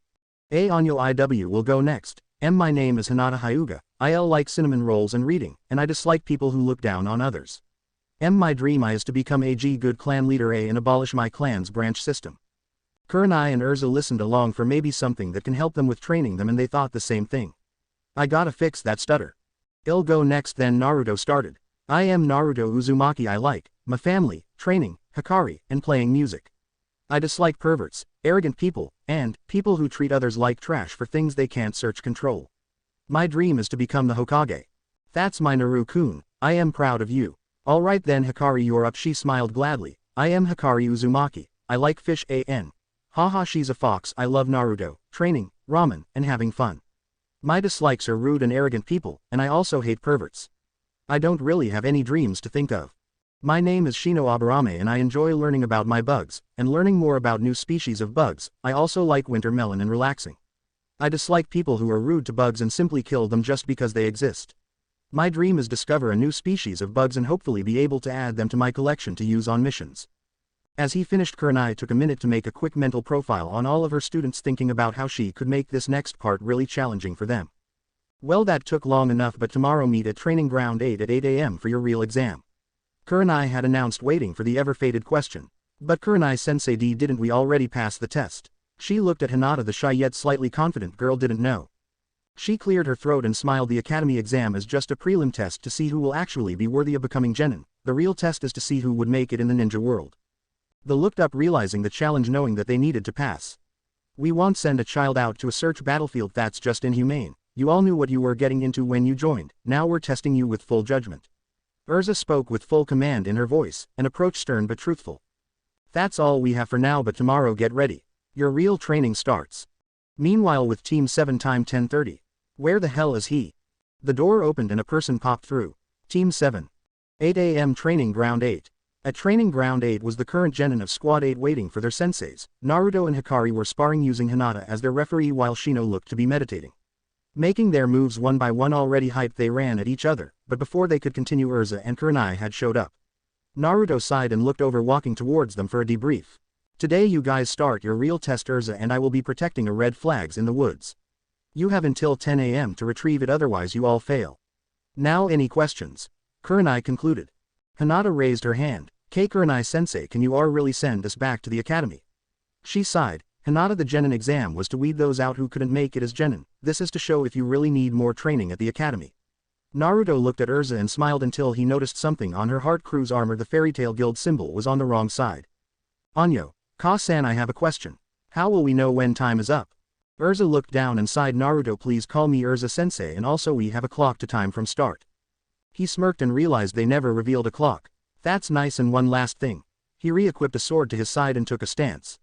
Why is your fairy tail mark on the opposite side? With a burst of speed he rushed and stabbed her straight through the chest. My mom would have been fast to counter. She then poofed into smoke, and Kurenai, what the others assumed to be another cage bunchen, dispelled itself. Naruto-kun, we need to split up. I'll go with Hinata. Hikari shouted, ready to take leave. He grabbed her, holding on. No, that might not work. Naruto stopped and thought for a minute. Shino, Hinata, and Hikari looked at him. Hikari, this is Erza-sensei and Kurenai-sensei, we could take strategy. She looked at him with a smirk. Alright, well, that was a cage bunchen, so they would have expected this. It's a test, right? So what could we do? Anyo, I could use my Byakugan to find them. Hinata chimed, and Shino also spoke up. I could use my bugs to drain their chakra. They all nodded, and Naruto and Hikari smirked. I think we have a plan. 9 AM with Kurenai and Erza . Well, it'll be, you were right, he would see through it. I guess it can't be helped, I need to try harder. Kurenai said as Erza chuckled at her misfortune. So do you think they figured it out? She asked, looking at Erza while sitting on a tree stump where their flag was. She looked back and smirked. If I know, Naruto, he doesn't just give up. Kurenai smirked. I hope that's true. It was at this point that a rustle in some bushes were heard. Taking a defensive stance, Kurenai went over only to be surprised by a small black fox. Oh, it's just this little cutie. Erza then looked at the fox again and realized what it was. Kurenai no. However, Kurenai was already petting him on the head. She smiled as the fox yipped, but then was shocked when it poofed into smoke. A summon. Naruto jumped out and made a dash for this flag before being stopped when Erza came in his path, knocking the wind right out of him with a fist to his stomach. Regaining himself, he jumped back and took a defensive stance. Where are the others, Naruto? Erza asked, pulling a sword. He smiled, re-equipping a standard katana, coming sometime soon. They stared each other down. Rushing, Erza slashed at him. They parried. The tension was rising and Naruto was pressing against his sensei's force. He backed up before returning with a slash flurry against Erza before kicking her back. Wait, where's Kurenai? He looked around and was trapped in a net. Thanks for stalling, Erza, she said, coming out of the nearby tree line, and as they smirked. So what do you have to say, Naruto? Kurenai asked, and he only laughed, giving them confusion. It's 4-on-2. The fox's cage proceeds stage 2. They turned around and saw they were stuck in a box between the four of them. Oh shit, we're fucked. Naruto cut himself loose and took a stance next to Hikari, guarding Erza, and Kurenai was faced with Shino and Hinata, but then she dropped a bit. What is this? It was 9:30 and they were running out of time. Hinata activated her Byakugan and ran at Kurenai to seal her tenketsu, while Shino sent his bugs to hold her in place, and Naruto engaged combat with Erza to stall and let Hikari grab the flag. We win, she said as she held the flag upright as the timer went off. To say Kurenai and Erza were surprised was an understatement. How did you guys do that? Naruto smirked. Well, I knew we couldn't take you on by ourselves, so we made a plan to take you both out. Hikari walked to them. We had Hinata-chan find you guys within the training ground using her Byakugan. When we knew where we were, we got prepared. So we sent one of our summons as a distraction. Shino stepped up. Hinata scanned the area for traps, so we knew where to move. We didn't want to be caught, but we used one as a decoy. So on their summon I put some of my bugs there so they would drain your chakra while Naruto engaged Erza. Hinata smiled. When we saw Naruto had weeded you both to one location, we stepped out. I sealed the tenketsu in your arms to keep you from using jutsu, and Shino had retrieved his bugs from you when he held you down. That way we drained you of your chakra but kept you from chakra exhaustion if we saw the signs of fatigue. Naruto finished. When I had you on me and Kurenai was held, we had Hikari rush in for the flag. They looked at their team and smiled. You pass meet back here tomorrow at 9 for our team assignments. They nodded and walked off to do their own things. Hokage Tower 3 PM . Alright, now I would like to hear the status of all the pass and fail teams. Team 1 fail. Team 2 fail. Team 4 fail. Team 5 fail. Team 6 fail. Team 7 pass. This was a shock. Kakashi Hatake passing a team for the first time. That never happened normally. Team 8 pass. Team 10 pass. Alright then. That's that I'll have missions for your teams here in the morning. You're all dismissed. The new team captains all walked out together. Asuma smirked anyone up for a round of drinks. I am buyin'. Kurenai sighed and nodded while the others sort of followed the traits. Akamichi bar and grill 4 p.m. Guys, I am telling you, the look on her face was like shocked. It was the funniest thing. She didn't see us coming at all. Naruto laughed as he and his team along with Team 10 were eating in a VIP booth thanks to Choji's parents owning the place. Naruto, did that really happen? Choji said as he chowed down on some ribs that were on the table. Yay, it was a sight, but what about you guys? How did yours go? Shikamaru chuckled. It was a drag. We were supposed to find out Asuma-sensei's most recent mission. I guess we were set up as an intelligence squad, but from your story you guys sound like search and rescue destroy. Shikamaru said, analyzing their stories. Yay, but Asuma and Jello-sensei weren't ready when I hit them with my human boulder. As they laughed, Naruto called for a waiter. Can I have a bottle of sake please? The waiter nodded but then stopped. Aren't you a little young to be drinking? She asked. Naruto flashed his headband. Old enough to kill, old enough to drink and have sex. She blushed before going off to get the bottle. As they continued on, they didn't notice that their senseis had entered. Wow, so you guys started the party without us, such a shame leaving us out. Asuma was approached their booth with the other senseis. Well, why not join us? Choji said. Truth be told, there was actually a lot of room. Their booth was more just a VIP room with a slide door that they kept open for air. As their senseis took some seats, something was noticed. Hey Kakashi-sensei, where's your team? Ino asked, being one of the very few to acknowledge the absence. Well, Kiba left after the test was done. Sakura followed Sasuke, and Sasuke, well, he was being him. The response was more than accurate to what Team 7 said. It was more like the Rookie 7 was here right now with the current senseis. So now that we're gonna be starting missions soon, let's take this time to party. Naruto shouted, boosting morale. Banzai. == 6 p.m. Konoha streets == As their party came to an end and they went their own ways, our favorite gang started walking back to their hotel. Oka-san, To-san, Hikari, I found the house. Naruto said, which made Erza look at him confused and Hikari pout.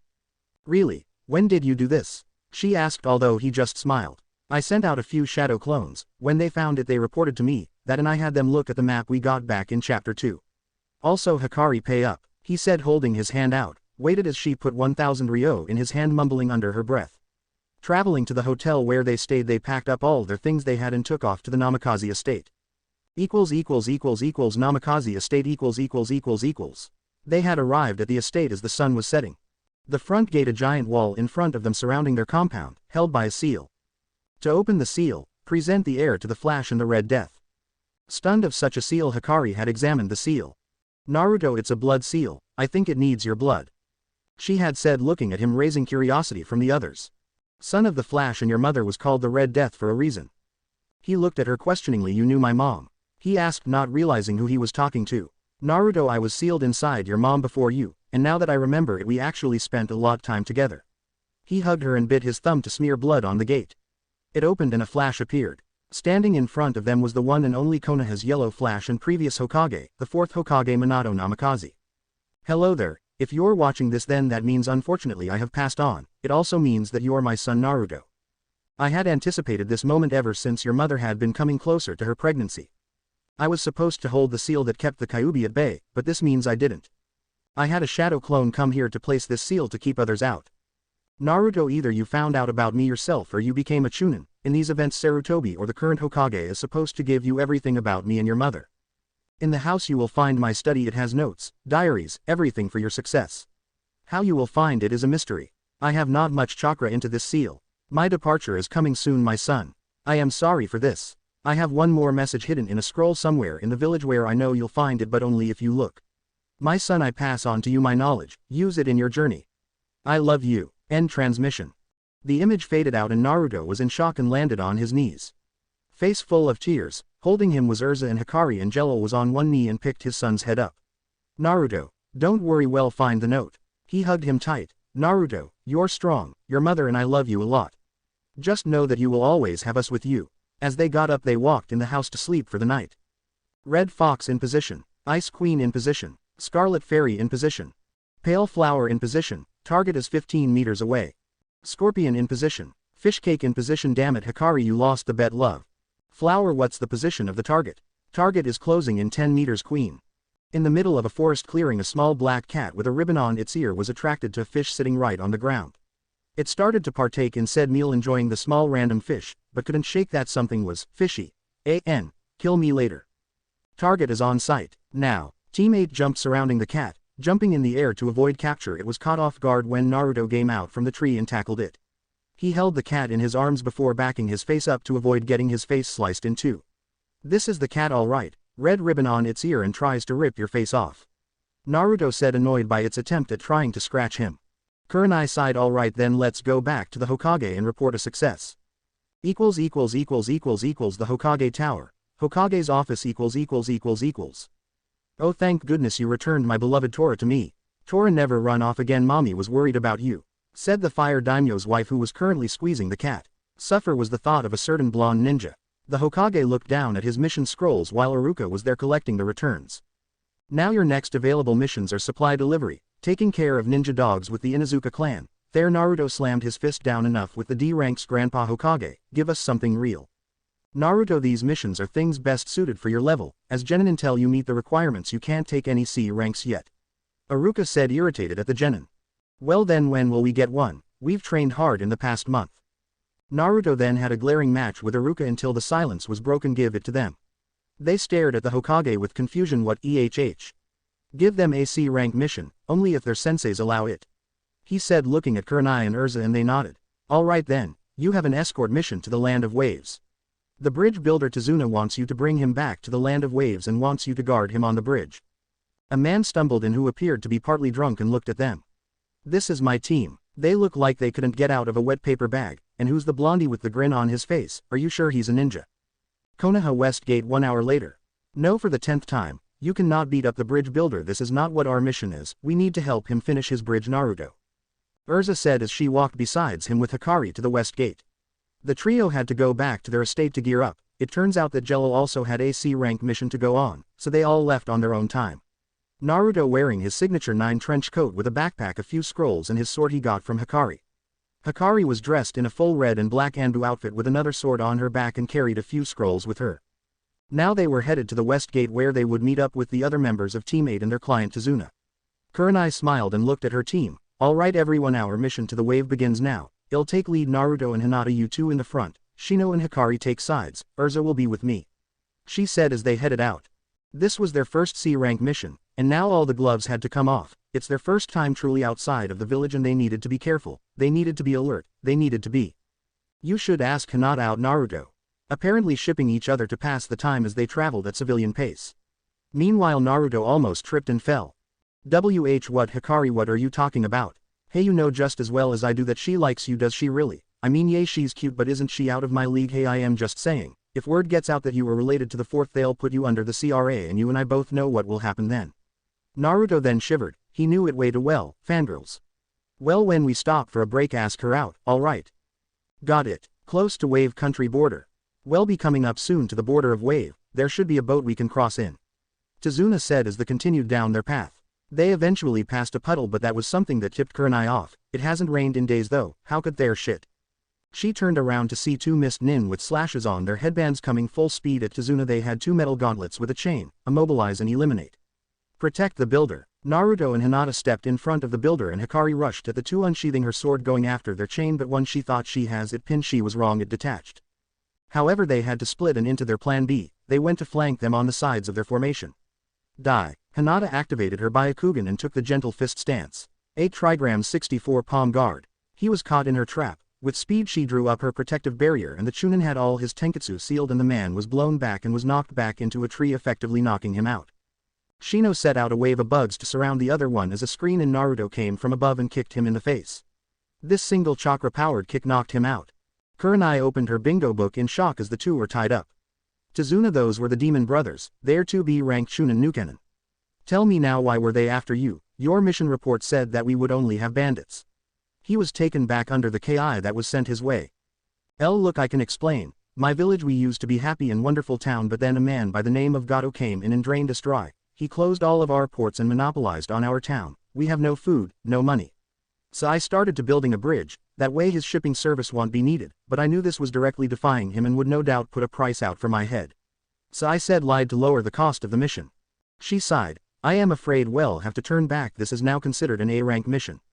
Sensei, wait. You saw how we handled the trouble with the demon brothers. Right now we can take them with us to learn what we can. After that we can send them to the Hokage. Naruto said confidently, hoping he could convince her. Naruto, this mission is out of our league now. We just took on 2 Chunin and 1. Is it really out of our league? Erza was about to add but couldn't fight with that logic. Kurenai sighed. He did have a point there. If it was that hard they wouldn't do what they just did. Also, things like this happen as a ninja, so they might just have to get used to it. Who thinks we should continue the mission? The rest of Team 8 raised their hands. Alright, Tazuna, you have a place we can stay in, wave right. He nodded. At my house. It's not too far after we cross. Let's wake these 2 up, see what we can get from them and continue. 2 hours later, after taking a break to eat and waking up Gozu and Maizu the demon brothers, they found out that Gato hired quite a lot of people. He also has a compound off from the wave but close enough to travel fast. Among them was Zabuza Momochi. They said they left wave with him to assist in taking out the 4th Mizukage who started the civil war on bloodlines. In their team, Naruto and Hikari showed the most disgust. Erza looked at Naruto, who was showing signs of deep thought, before he nodded off to Hikari. Here it came, Naruto's special ability. Alright then, here, give me a minute. He opened up a scroll and wrote into it, before closing it back up and walking towards them whispering. Don't let go of this scroll or I can't promise anything, treat it like your life. They nodded and looked at him. Summoning jutsu, a fox the side of a small horse with 3 tails appeared in front of them, shocking everyone save Hikari and Erza. Naruto-sama, how may I help you? Take these 2 to the Hokage and give him this scroll. Don't forget you can't be seen inside the village, only by the Hokage. Passing off another scroll, he held it out for the summon that took it in its mouth and picked up the 2 before running off to the hidden leaf. Alright, let's go, he said as he got back in formation with the others, giving them quite the shock as they continued on. Naruto, what was that summon from earlier? I've never seen anything like it. She asked as they walked onto the wave. It's a special summoning contract I can't tell you much about, sorry Kurenai-sensei. It couldn't be a contract for it, could it? Crossing into wave. Wow, this place is huge. Naruto said wide-eyed. Yes, but we also have to keep quiet, so we're not detected. As they reached halfway they turned off the motor and continued by paddle to shore. This is as far as I can take you, good luck Tazuna. Tazuna replied to the man with a simple nod before they started walking off. As they continued off into the wave country they walked for about a mile before anything really happened. Which was Naruto throwing a kunai at a bush to find a bunny. Naruto, calm down, we need to keep an eye on the builder. Erza said, scolding her son as she went to grab the bunny. Wait a minute, Hikari's eyes stared at the rabbit. Sensei, that rabbit's fur is white, but its coat should be brown. Erza looked at it and a swish was heard in the distance. Get down. They dropped to ground, Erza pulling Naruto, while the rest of Team 8 dropped down. Hinata and Hikari pulled the bridge builder down with them as a big cleaver-style sword flew over them and lodged itself into a tree. On top of it was the person they knew was with Gato. You're Zabuza Momochi, the demon of the bloody mist, Kurenai said, glaring at him. He smirked. The Genjutsu mistress of the hidden leaf, the apparent ice queen Kurenai Yuhi. Hey, this just got interesting. Getting in formation, Naruto and Hikari drew their swords and stood in front of Tazuna with Hinata and Shino taking place behind him. They were ready. Zabuza looked at Erza, not know who she was, but decided to take caution. Water style. Hidden mist jutsu. The area was clouded in a thick mist obscuring their vision and made them even more on guard. Larynx, spine, lungs, liver, jugular, subclavian artery, kidneys, heart, these are 8 spots that cause death. How about we see how that feels? Right now Shino was shook and Hinata looked like she was about to pass out. The killing intent was way too much for them. They didn't know how much more they could take. Take this. Before they could react because of the mist, Kurenai was knocked back and fell into a lake. The mist disappeared and revealed there was 2 of Zabuza now. Water style. Water prison jutsu. She was taken up into the jutsu and was trapped. Erza, quick, leave with the bridge builder. She asked her. She wanted her team to be safe. No, I won't leave my comrade here to die. Naruto took her side. Mom, you don't have to do this alone, I'll be with you. Unsheathing the sword that Hikari gave him, Naruto readied in a stance to fight. It was the demon claw kenjutsu style. He looked at his mother as they stood together ready to take on Zabuza. To free Kurenai-sensei we need to get to the original, Naruto had said, looking for any openings which didn't look good. Naruto, get ready. Erza put a foot back. Naruto then looked straight ahead at the clone and rushed. Their swords clashed. The strength of the clone was just that of Zabuza himself. Naruto unleashed an onslaught trying to distract the clone when Erza came in with an overhead slash. This fight was going to be quick, or so they thought. Charging chakra into his feet to increase his power, he kicked Naruto at the chest to knock him back before Erza came down on him. Hidden mist jutsu. The clone ran through hand signs and the same mist flooded through. Not this time. Naruto got into a defensive stance and started to glow. Requip into his blood shadow armor. Flying up into the sky he went through hand signs wind style. Great breakthrough, it didn't clear out the fog but was good enough so he could see the Zabuclone's location. With that he dropped to the ground, bullet diving to land an attack on it. The attack was successful. The quake generated no only his the clone be disrupted the mist. When they could see Naruto it was amazing. He had a chest plate on with gauntlets and leg armor. On his back were two bat-like wings, the kanji for shadow on the back in silver, while the main color of his armor was crimson red and the lining tint was black. That hurt you bitch and it'll make you pay. The clone sped through hand signs and before they could respond he was done. Erza stood back and looked at Kurenai as she looked like she was struggling and went after the main Zabuza while Naruto dealt with the clone. Water style. Water dragon jutsu. The dragon came crashing down at Naruto before he could move and crashed him into a tree. Naruto tried to get up but was hurt. Naruto saw the clone rest in pieces. The clone brought his sword up to kill Naruto but stopped when a sword pierced through his chest. Don't fuck with my boyfriend bitch. With that they turned into water to reveal Hikari. She picked him up to safety and watched as Erza and took the offensive on Zabuza, forcing him to break the jutsu on Kurenai. This isn't over yet, he said, jumping onto the lake. Running through hand signs he did another jutsu. Hikari, take my chakra. Naruto nodded and not before long he started to glow red. And Naruto, what are you? Make a fireball. Hikari with boosted speed ran through the signs and Zabuza finished his water style, fire style, giant vortex jutsu, fireball jutsu. The two techniques clashed creating a mist, but as elements are, fire loses to water, the blow they suffered wasn't bad. Teammate was soaked and Erza broke the fall of Kurenai but was able to get up. Zabuza got back on land and sped after Erza and Naruto's eyes widened. Pierce, a white light blazed from Naruto's sword and made hit with Zabuza, already feeling a drain from giving Hikari chakra and taking a water dragon to the face. Naruto did no more than force him back, blasting him a few feet. Erza walked over to Zabuza getting ready for a killing blow when he was struck in the neck with 3 Senbon. He appeared to be down. I am sorry for the trouble, I've been hunting him down for a while. A masked ninja with a rain headband came down. Hikari went over to Erza to see his body. Who are you? Hikari asked, knowing that mask seemed familiar. A ninja from Kurigakure no Sato looking for Zabuza Momochi. You have helped me find him. Thank you for your service. With that the hunter nin took the body of Zabuza and disappeared. Meanwhile Naruto had seen things through a link they had shared. Getting up, Hinata and Shino with the bridge builder walked to Kurenai and Erza. Hikari went to pick up Naruto. Naruto, are you okay? That was the level 2 technique of the sword, she said calmly, looking out for her boyfriend's well-being. He sighed, trying to walk with her. Oh yeah, you know me, I can take on anything. I am gonna be the next Hokage, ya know. The joke was light but didn't end on a happy note as he passed out from exhaustion. Naruto. No response. Naruto. Fuck. Naruto woke up with his head banging like he ran into Choji. As he looked around he noticed he was in a bedroom with Hikari and Hinata at his sides. Oh hey you two, where are we? He asked, looking around only remembering the fight with Zabuza. Hikari smiled. We're at Tazuna's house. After the battle he took us to his house to rest. Also the summon came back with news. Hikari said, then handed a scroll off to him. Opening it he read what it said. Dear Naruto, your request has been met and the bounty is inside of the seal at the bottom of this page. Also as stated in your report I have sent your backup team as requested. Hiruzen. At the bottom proved to be a storage seal. At the bottom of the scroll was a small pouch with 15,000 ryo from the bounty of the demon brothers. Naruto smiled and looked at Hikari. Thanks for this, Hika-chan. He smiled at her and she kissed him. Naruto, there's also something else that you need to address, Hinata. He looked over to his other side where he had actually realized Hinata had sat. She blushed, looked at him. Naruto, I love you, Naruto-kun. Putting his hand on her face he smiled sweetly. I know. And with that they shared a kiss. It would be said this was the start of a non-shy Hinata Hyuga. So can I know how this really happened? Naruto asked them as they both blushed. Well, you see. Flashback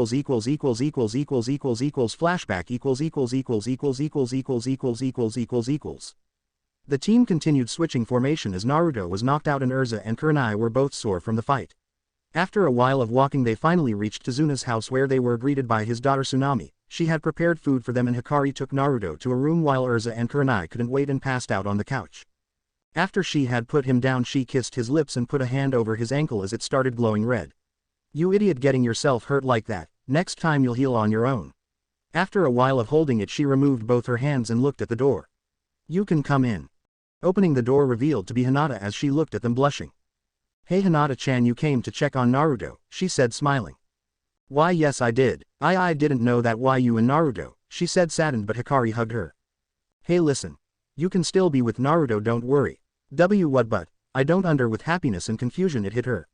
I can still be with Naruto-kun. She looked at him and slightly teared up. Hinata, Naruto might be under the CRA, which means that hell have to have more than just one lover. We've both talked about this, and I know you like him, so confess to him, why not? Okay. She smiled, and looked at Hinata as she blushed and nodded. Flashback and And that's pretty much what happened. She chuckled, scratching the back of her head, and smiled at her lover. Well then, I guess I have two lovely girls with me. But I also need to go see Ka-san and Kurenai-sensei and tell them I am up. Naruto said as they both nodded and helped him up.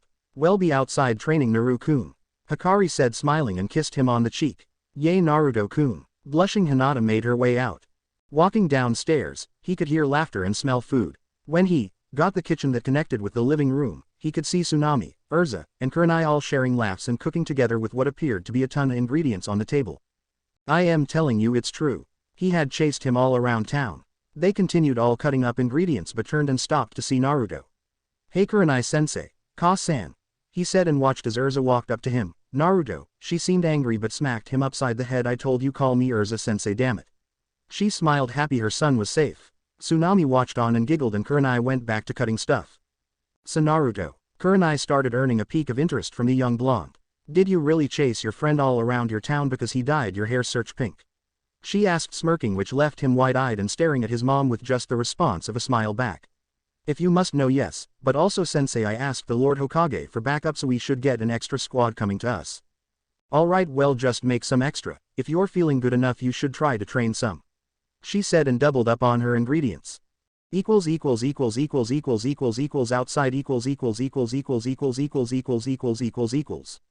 As he stepped outside, he was hit with a breeze that had a smell, a smelly smell, the kind of smell that smells smelly.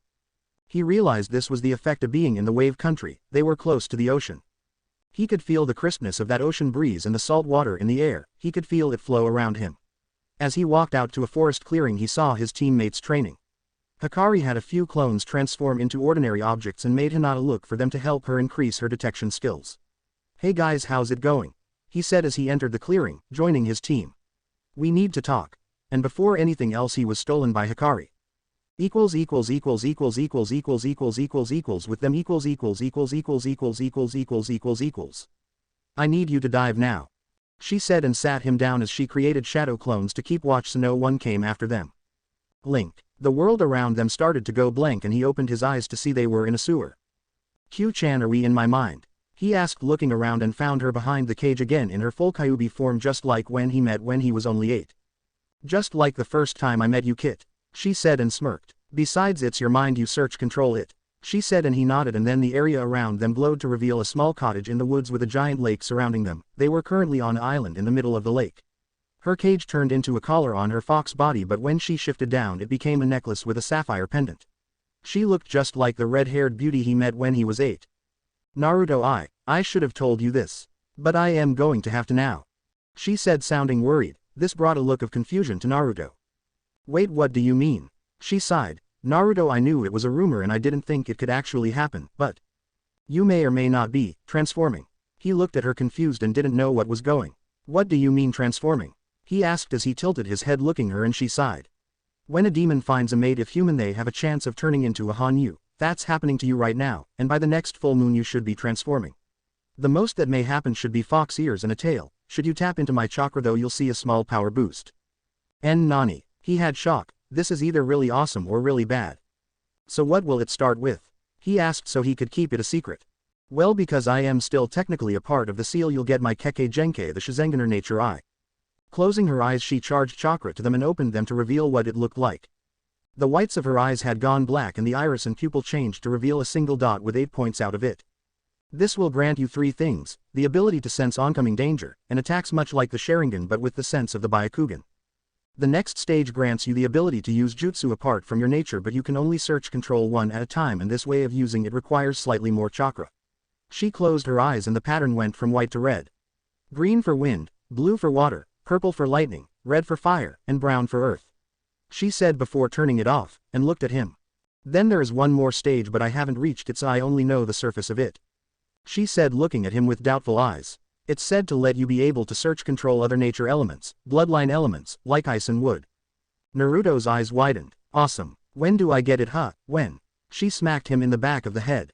Baka, you need to train, there are no shortcuts to power. Rubbing his head he sighed then smiled, well then I'll just train twice as hard. She smirked at him and kissed him on the lips, there was a reason I fell in love with you. They woke up back in the clearing, and saw the clones still there guarding their bodies before bowing off to them and dispelling themselves. Well, now that we're back in the real world we should catch up with the team, she said as she walked out the clearing with Naruto in tow. To Zuna's house . As they walked back inside, Naruto saw that the whole table of food was set for lunch that night and there were quite a lot of chairs. Wow, that's a lot, Hikari said as she walked in, and Tsunami smiled. Well, Erza-san told me that we were going to be having more guests, so I decided to use the time to make more food. Hikari nodded off to that and Naruto sat down next to Hinata, who was giving a smile to which made Erza take on a questioning look while Kurenai had a sigh of relief. So as far as we know the bridge will be finished in a few more days, until then we need to protect Tazuna until he's done. Erza said, and then was followed up on by Kurenai. After that fight with Zabuza, it's apparent the hunter ninja we encountered was working with him. Team 8's eyes widened. Sensei, how can that be? We saw him kill Zabuza.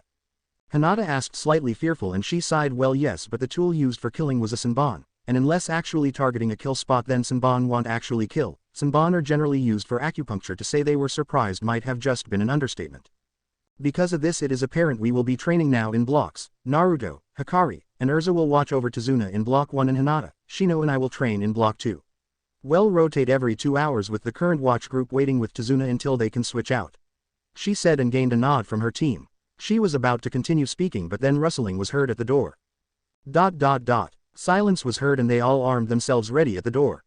Until another round of knocking was heard. This is Kakashi Hatake from the village hidden in the leaf with reinforcements.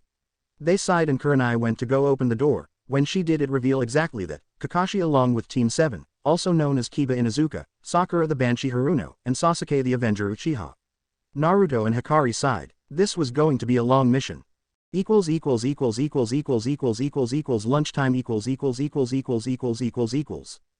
Currently Naruto, Hikari, and Hinata were sitting in their own little group and invited Shino to join them. However, that wasn't enough to help them get through this catastrophe of lunch. Currently Kiba and Sasuke tried to one-up another until Kakashi-sensei put an end to the whole thing. In the midst of it, Kurenai and Erza were with Kakashi briefing him in the current situation and talking about other things. Back to our favorite team. In the midst of their lunch they draw to Naruto, Hinata said, smiling, and kissed her lover on the cheek, smiling. He sighed, drawing to and passing his turn. Search Uno, they were playing Search Uno. You guys need to chill with these draw card, you know, he said with a hand of 10. But it's fun, Hikari said playfully, and Octa Blue 6. Well, we could stop Naruto-san, but then you might win. Draw 4 Hinata-san, the color is red, and this is the part where I say Search Uno, Shino said, making Hinata pout as she drew 4 cards and drawing attention from Team 7. What are idiots doing? We should be training, Sakura had said with an inside voice. No, we need to be relaxing, this is lunch now, leave us alone, Naruto said and dropped a wild card. Yellow, Hikari, she sighed and put down a 3, passing off to Shino, ignoring Sakura. I win, he said as he played his last card, making everyone sigh. Sakura, we held our own against 2 Chunin and an A-rank nuke nin, we can take care of our own, Hikari had said, going back to her food. Oh please, I bet your senseis did all the work. If Sasuke-kun was there he would have done the right thing and gotten rid of them in an instant, she said, praising Sasuke like always. Yay, totally. Continuing to eat, Naruto didn't pay attention to Sasuke and Kiba coming over. Hey Dobi, what was that thing you did back in the academy? Sasuke asked, but more like demanded to know. It was an ability that only me, Hikari, and my parents know. Don't ask, we won't teach you. While this was technically a lie, but it was also the truth, they were the only ones in this world who knew how to use magic. Whatever. Sasuke walked away off to brood, and with him flocked Sakura. Kiba, however, had tried to make a move on Hinata but was shut down before anything could start. Damn Team 7, he said, and then went back to eating, but was stopped when a voice was heard. Why? A little boy was seen with a scowl on his face. Why, what kid? Was Kiba's response, taking initiative. Why do you try fighting Gato? He's just going to kill you all in the end. Inari, shouted Tsunami at her son who stood there. See this kid? Naruto said, pointing to his headband. This means we're ninja from the Hidden Leaf Village. Well, just help out here and then go home, he said, which just enraged the child. You act like it's going to be easy just because you come from a high village living your high lives. What do you know about struggle? you ninja have great lives, and never have to worry. Little did he know that would not be good to say to Naruto Uzumaki. I don't know about struggle, yeah totally. Naruto said, and the temperature dropped. Hikari tried to stop him from continuing, but she was too late. Naruto had began moving toward Inari. You know something, kid, you're right, I don't know anything about struggle. I wish I did. So you're right, I don't know what it's like to struggle. You have a family, a house, clothes, food, and a bed. If that's what it's like struggle, then sign me up. I found out when I was 4 the red light district was the safest place to be. I was given cardboard boxes to sleep in, food not nearly as expired as other dumpsters in the village. I was able to wash my only pair of clothes because I was given used blankets to keep warm while I did, and I wasn't attacked as much by mobs and more. The attacks still happened, but at least they didn't get too bad. Naruto's ki had spiked, and he had the whole room shook. I don't know how it is to struggle, and you're right. But I wish I did, because struggling must be so much better than my life. Walking past him, he headed out the door. I am off to train. Closing the door behind him, leaving the whole room shocked. Inari was shook. Was that really his life? Erza sensei or his mom? Is that stuff all true? Hinata asked, scared and afraid for him. She sighed. Unfortunately yes it is. When I had adopted Naruto I had just saved him from being attacked by a mob. He was only 5 at the time. She said with a few tears in her eyes. The rest of them had shocked expressions save for Hikari, Kakashi, and Sasuke. While the others showed shock and surprise, Hikari and Kakashi had known of this, Kakashi being the Anbu detail on Naruto before, and Hikari, well, she took it harder knowing she was the reason for his torment. Erza sensei, why would anyone do this? Hinata said in tears of what she had heard. I can answer that, Kakashi said sighing. Naruto took a burden that only he may tell us when he's ready, and well, that's as much as I am legally allowed to say. This left many questions for them as what could be the reason of this. Even to them it was wonder. Ka-san, I am going after Naruto, Hikari said looking at Erza and nodded. Unbeknownst to the others their hair pupils were slit like a fox. Forest clearing Laying in a now new forest clearing was Naruto, who was passed out after using most of his rage. He found himself exhausted and now sleeping in the forest clearing. Inside his mindscape, however, he was currently continuing his training and noticed Hikari had joined him. What are you doing here? He asked, confused as to how she joined him inside the seal. However, his answer was a slap to the face with an explosive tag. Son of a bitch. Right after it exploded and he was rocketed into the lake of his mindscape. That's what you get, she shouted from the shore as he flew back in via the blood shadow armor. Alright, I am sorry, okay. He sighed and looked at her. Her eyes had become red with her pupils being split. You leaked a lot of chakra and now I have to filter it, but anyways, where are you? Ka-san wants me to bring you back to Tazuna's. Where are you? She asked, worried for his well-being. I'll be honest, I forgot. I just remember destroying a lot of trees and then passing out. He said, rubbing the back of his head sheepishly. Baka, just get back here, okay? She said, frustrated. Alright, as he started he began to fade to her and his world started watering down. What's going on? He asked her as he didn't understand what was happening. Someone from the outside is waking you up. As his world disappeared from around him he woke up in the forest clearing. Hey, you shouldn't sleep here, you'll catch a cold. When he opened his eyes he saw a girl with long black hair in front of him. Wow, she's pretty. Oh yay, sorry, thanks for waking me. He said, sitting up. I am Naruto Uzumaki. He said, smiling at her. Nice to meet you, Naruto-san. I am Haku. May I ask what you were doing out here? She asked, tilting her head to the side. Oh, just training, blowing off some frustration. He said, trying not to blush. Her eyes widened. He did all of this alone. I better alert Zabuza-sama. Wow, you must be really strong. He chuckled. I am not that strong. He answered modestly. He was telling the truth mostly. Naruto then stopped and came to a question. Hey, I have a question, miss. Why are you out here all alone? He asked, and she looked down. Well, you see, I have a friend who's hurting and I am picking some herbs to make medicine. She said, showing him the few plants she had picked up from the area. Okay, do you mind if I help? He said, smiling, and she blushed. Oh wow, he's actually kinda cool. No, father would kill me. Why, yay, sure. She said and continued to pick some more plants. So Haku, who is your friend you're picking herbs for? He asked as he picked some more plants. Well, my father recently got hurt while working and so I am making him some tea and other medicines to help him get better. He stopped picking plants fast and slowed down to listen. Oh, that must be frightening. He said, watching her, feeling something was suspicious. Well, need mushrooms now, and yes it is. I was shocked when he got home. She said and got up with Naruto to walk to another area that had what they were looking for. For Haku, this was a mistake. While getting up her dress shifted and Naruto could see a ninja pouch on her side. That's the same one as the hunter ninja that took Zabuza. They continued to pick the need plants until Naruto broke the silence. Haku, what does your father do? He said, throwing her for a loop. Oh, he does construction but fell while working. She said sadly. Naruto didn't buy it. Oh, are you guys a part of a village? He asked and watched as she shook her head. I've heard of the conditions of the hidden mist. You and Zabuza should come with us back to the leaf. She tensed and jumped back into a fighting stance. I'll never betray Zabuza, she said, pulling out her senbon prepared to strike. Naruto did nothing but put his hands up, surrendering. I am not here to fight you, Haku. Come with me and my team back to the hidden leaf. She lowered guard slightly but raised it again. What makes you think I'll trust you, Leaf Nin? If you so much as try anything, I'll kill you right where you stand. She shouted, getting ready to throw her senbon.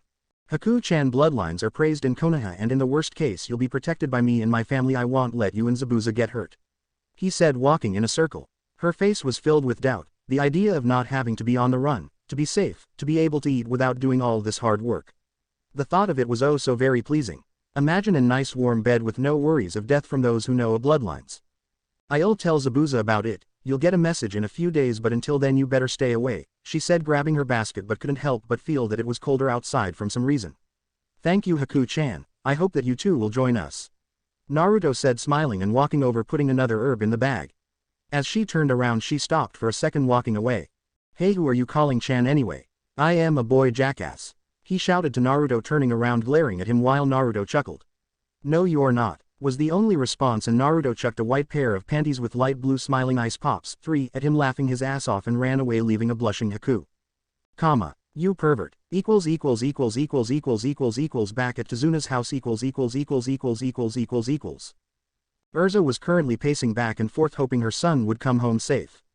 Hikari said he was on his way home, but she, still above the strength of a warrior, had the heart of a mother. He didn't come back last night, and it was around 6 o'clock and he still wasn't back. I am home. Erza looked up from her thought and saw Naruto walk in and hugged him tightly. Oh Kami, Naruto, you're safe. I was worried. Just don't run off on a mission like that again, she had said with a few tears in her eyes. Yes, Ka-san, he said, returning the hug and letting her smile before giving him a noogie. Kurenai smiled and Kakashi gave his iconic eye smile. Everyone was currently here, but the teams were in their rooms. Ka-san, Kurenai and Kakashi-sensei, I have news, he announced, grabbing their attention. I have negotiated a potential treaty with Zabuza and his apprentice. They looked at him shocked. How was he able to do this? Naruto, what are the terms? Kakashi asked, surprised that Naruto got that far, and Naruto nodded. They joined the village. I have promised them they can feel safe, that they'll be protected under my family name of Konoha. I have already alerted the Lord Hokage, Naruto said while looking at all three of the. When is the meeting? Was the question from Kurenai. In about 2 to 3 days I'll get a message to request a meeting. Until then we have to wait. She nodded to him, confident about this.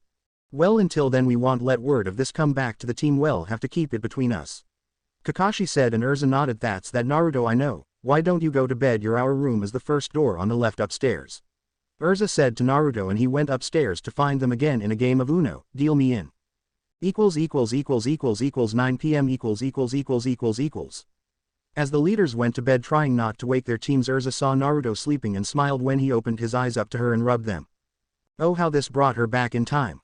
Ka-san, 5 more minutes, I don't need Natsu and Gray in the morning, he said, and she giggled, picking him up and taking him to her own futon. Using the requip to change into her sleepwear, she got under blankets with him and he smiled. I missed when you were younger. You always wanted to cuddle right next to me at night, she said, smiling. Yay, I still do sometimes. He let loose, his tiredness turning off his filter. I'll never not want to, he said, snuggling close to her. Naru-chan, I don't think I could ever let you go, she said, and started singing a lullaby that put him to sleep. The same one she sang all these years. The same one that put a scared 5-year-old whose life was threatened by an angry mob to sleep. She kissed his forehead softly like winter snow but on summer grass. A gentle placement like this made him shiver and get closer. It's been a while since they have spent time like this, mother and son as one. Naruto was held in the embrace of his mother and they both slept the best they had ever slept. Months they were together. Next day. Erza woke up yawning and saw her sleeping little blonde bundle of joy and recalled last night's events. She smiled and noticed he had his thumb in his mouth and used all of her strength not to squeal. Taking this chance, she grabbed a camera requip and snapped a picture, but then noticed 2 little fox ears on his head. She promptly died from acute poisoning. Get it? Acute poisoning. She smiled and took one more picture of him and then realized his fox ears. Looking around, she saw they were alone. Naruto, wake up. Wake up, she said, and he awoke, jolting. It was Natsu. He shouted and blinked. Huh, what is it? He said, wagging his tail like it was nothing. Erza watched in surprise. What? He took a minute to realize what was going on and noticed the tail waving behind him and jumped in shock. Speeding through hand signs, he summoned a small blue fox. Hiya Naruto, what can I do for you? The small kid asked. Kyori, get Hikari here as fast as possible, go. He said, and the small fox poofed out. Training with teams 7 and 8. Since it was early, both teams were instructed to train since Tazuna didn't leave until 10 o'clock.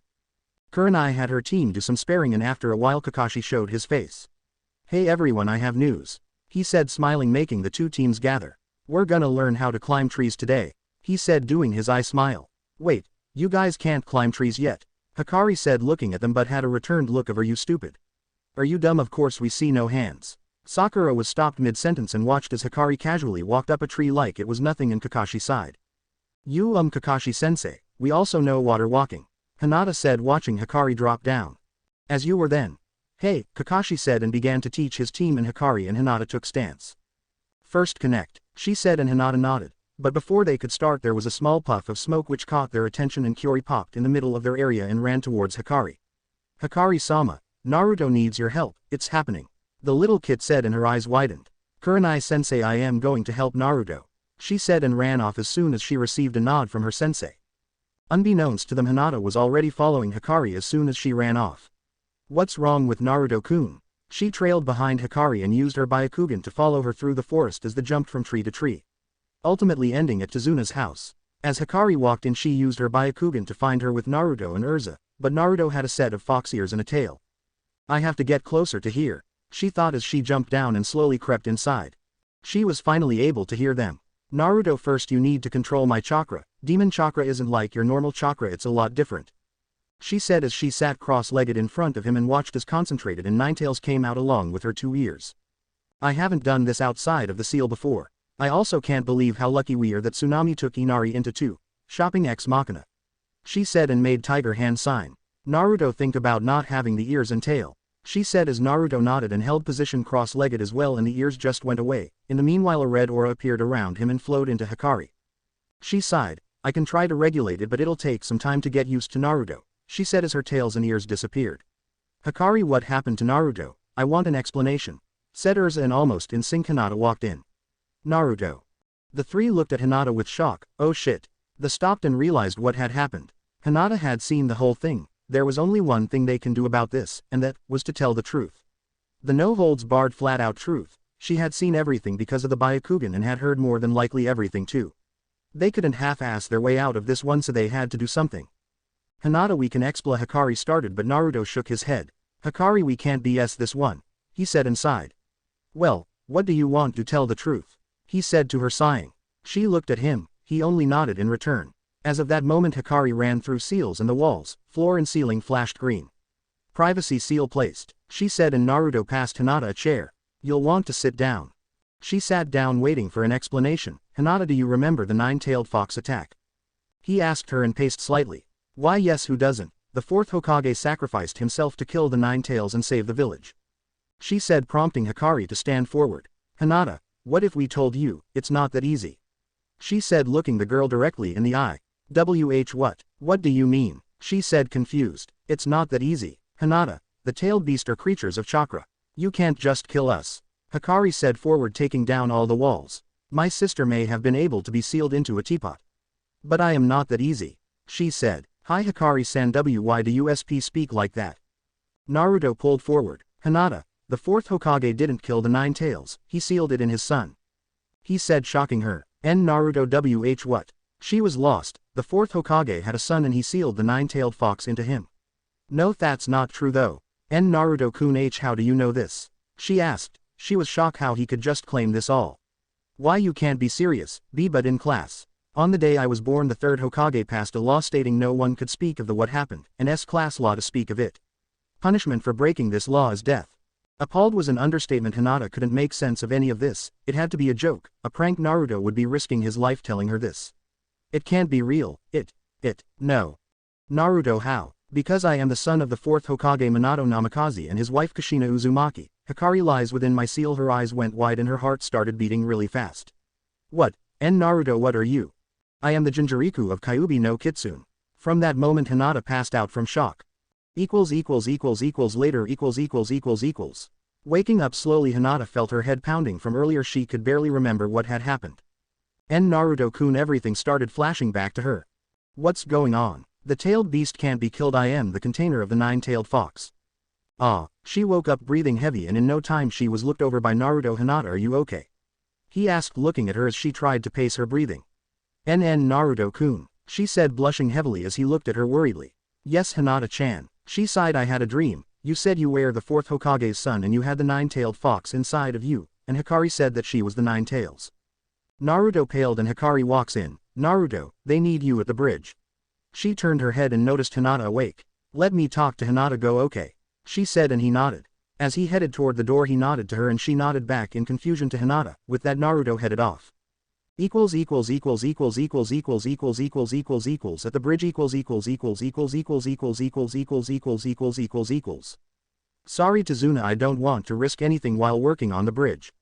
"It's alright, go home. I can't be entirely angry," Tazuna responded as a worker had came to him to explain his reasoning of not wanting to continue working on this bridge anymore. Walking towards Tazuna was Naruto. He could see the look of stress on his face and went to inquire. "Hey old man, what's up?" he said as he walked to his client for the mission. "Oh Naruto, it's you." He sighed and looked around. "My men have been quitting in fear of their lives, and while I can't entirely blame them for wanting to leave, but I end up getting screwed more and more." He explained and saw a few crate of building materials over by a lift. "It might take longer for me to finish but I could use all the help I can get," Tazuna explained, stressed from not having much to work with. "I think I have just the thing for you old man." Shadow clone jutsu, crossing his fingers making his signature hand sign. 40 clones popped up. "Everyone split yourselves into 4 equal groups and transform into red, blue, green, and yellow." One by one they started following. "So you have your workforce, now what do we do old man?" Naruto said, smirking, and left Tazuna dumbfounded, but he quickly regained his thoughts and smiled at him. "You're one surprising kid." Tazuna's house. After the workday had slowly come to an end they managed to make up for their loss of manpower on the bridge. As Team 7, Tazuna, and Team 8 minus Hinata entered his house, opened the door to a pissed as hell Hinata with activated by a Kugan and a Hikari who let out an aura of rage. Erza was on the couch eating popcorn. "Naruto," Hinata said darkly, "who is this Haku-chan?" Hikari continued, "And why does she call you Kun?" They shouted unison, pissed as all hell. "And now let me explain ladies, I save it. She left you a note," Hikari said and passed a scroll to him. "My dearest, Naruto-kun, thank you for this opportunity for me to join you and your family in the village. Please meet me and my acquaintance at the Boar's Cap Inn. We want to meet you tonight or tomorrow, we have but 3 days left. Please hurry." Haku, he blinked twice. "Well you see," he chuckled lightly, rubbing the back of his head. However, in the midst of this Kurenai joined Erza on the couch sharing the popcorn. "It's not what you think," he said, brushing it off, and Hinata glared. "My dearest, Naruto-kun," with a comma after dearest. She shouted and glared at him. He sighed and looked at them. "Fine." He looked started at Hikari, then her eyes widened, following he whispered in Hinata's ear and they nodded. "You're not off the hook Uzumaki," Hikari said, glaring. Naruto sighed as they walked outside, yet he wasn't ready when he heard a tree fall. "Well then, Kurenai-sensei, Ka-san, Kakashi-sensei. It seems it's the message we were waiting for," he said, and their eyes widened. "Later," Erza said, and the others nodded. "Kakashi-sensei, what message is it?" Sakura asked, but Kakashi waved her off. A message for the Jonin," he said, and she face faulted. "Then why does Naruto get to know about it?" She said, breaking the eardrums of most. "Because it directly concerns him and it follows a request directly from the Hokage," Erza said, standing up. "I'll see you outside Kurenai," Erza said, and dismissed her them as she headed outside. Kakashi did the same in trade and let his squad relax for the night. "Now then, to business shall we?" He walked outside and joined Erza, followed by Kurenai and Naruto. Yet with them was someone peeking in on them, listening. After Naruto got outside he put his hand on the ground and engulfed the group in a magic circle. Ring of silence. Another magic circle appeared overhead but disappeared right after. However, to them they could still see both. "We can only hear each other while inside the ring, once you step out you can't step in," he said, and Kakashi and Kurenai nodded. Haku said, "We only have 3 days left. I am assuming on the last day Gato is coming to wave. Since we know where they are, I suggest Ka-san comes in after I meet with Haku. Kurenai-sensei could use a genjutsu for a screen and Kakashi support," Naruto said in a serious tone, getting confirmation from them. Naruto, how do we know this isn't a trap? Kunai asked and Naruto looked at her. I don't know, but if it is, then a genjutsu could get us out quick. He said and she nodded. Let's gear up and move out in 30 minutes. Kakashi said and they nodded. One by one they walked in and got ready, fueling themselves. However, their watcher couldn't get anything off of them and sighed right before they fell to the ground knocked out. Later the same night. The leaders met up outside with Naruto. He had told Hikari he would be out and just contact him in case he needed to send her chakra.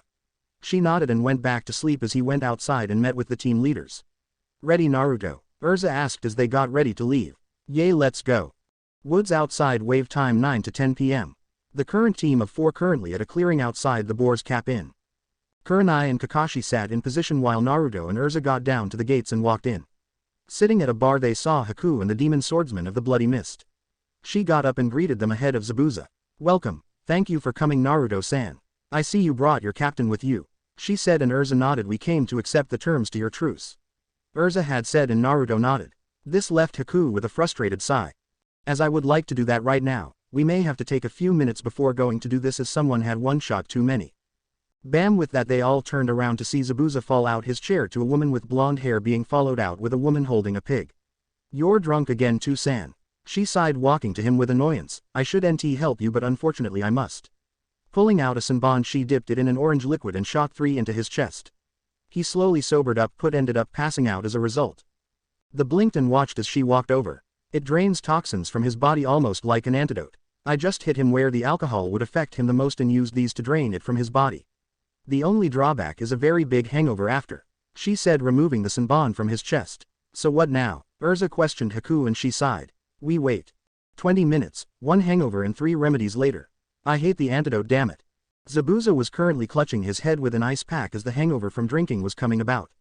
It hurt like a bitch, but at least he was sober. So I guess it's business time, huh? Well, I want to know the full offer with catch. He demanded as he sat next to Haku, who kept straight face. Well, Naruto started and leaned back. The Hokage says he wants you to swear allegiance to Konoha. He also says you'll be taken out of the bingo book for joining Konoha. You will also end on probation. But that's all I know. However, he did say you won't be persecuted for Kiri. Zabuza thought about it and leaned forward. Why should I trust you? For all I know, it could be a trap. He said with a glare, making Erza tense. Naruto stiffened up a bit but didn't falter. Because I'll put you under the protection of my family name. It's as good as immunity when it comes to your case, no brows. He retorted with a comeback that made Haku burst in laughter before being silenced by a quick glance from Zabuza, although it was still funny to her and she let out a chuckle. So no brows, huh? How about I show your brows, my foot blondie? He shouted, getting rowdy. Fight me, beer breath. Naruto retorted, getting up, until their fight was broken with a third voice. No fighting now, order or get out, was the shout of a waitress. She had brown hair and lavender eyes. She was very pretty and had an ample bust. I am Liana. I'll be your waitress for tonight, she said and smiled while passing menus around. And they looked through the menu. They looked at the menu, Naruto eyeing most of it. What's the full party express tray? He asked as the others flipped through pages. Oh, why, it's just a little bit of everything. It has our best appetizers. You get dumplings, egg rolls, shrimp, spare ribs, 4 small bowls of rice and ramen, boneless spare ribs. We also have vegetarian options as well. It cost 1,000 ryo. She said in a cheerful tone. Naruto thought about it and looked at the others and thought of it. If we split it 4 ways, would that seem fair? They all nodded and proceeded to pull out money. As they put their money together, 1,000 was paid for drinks and their food. Then they went back to negotiations.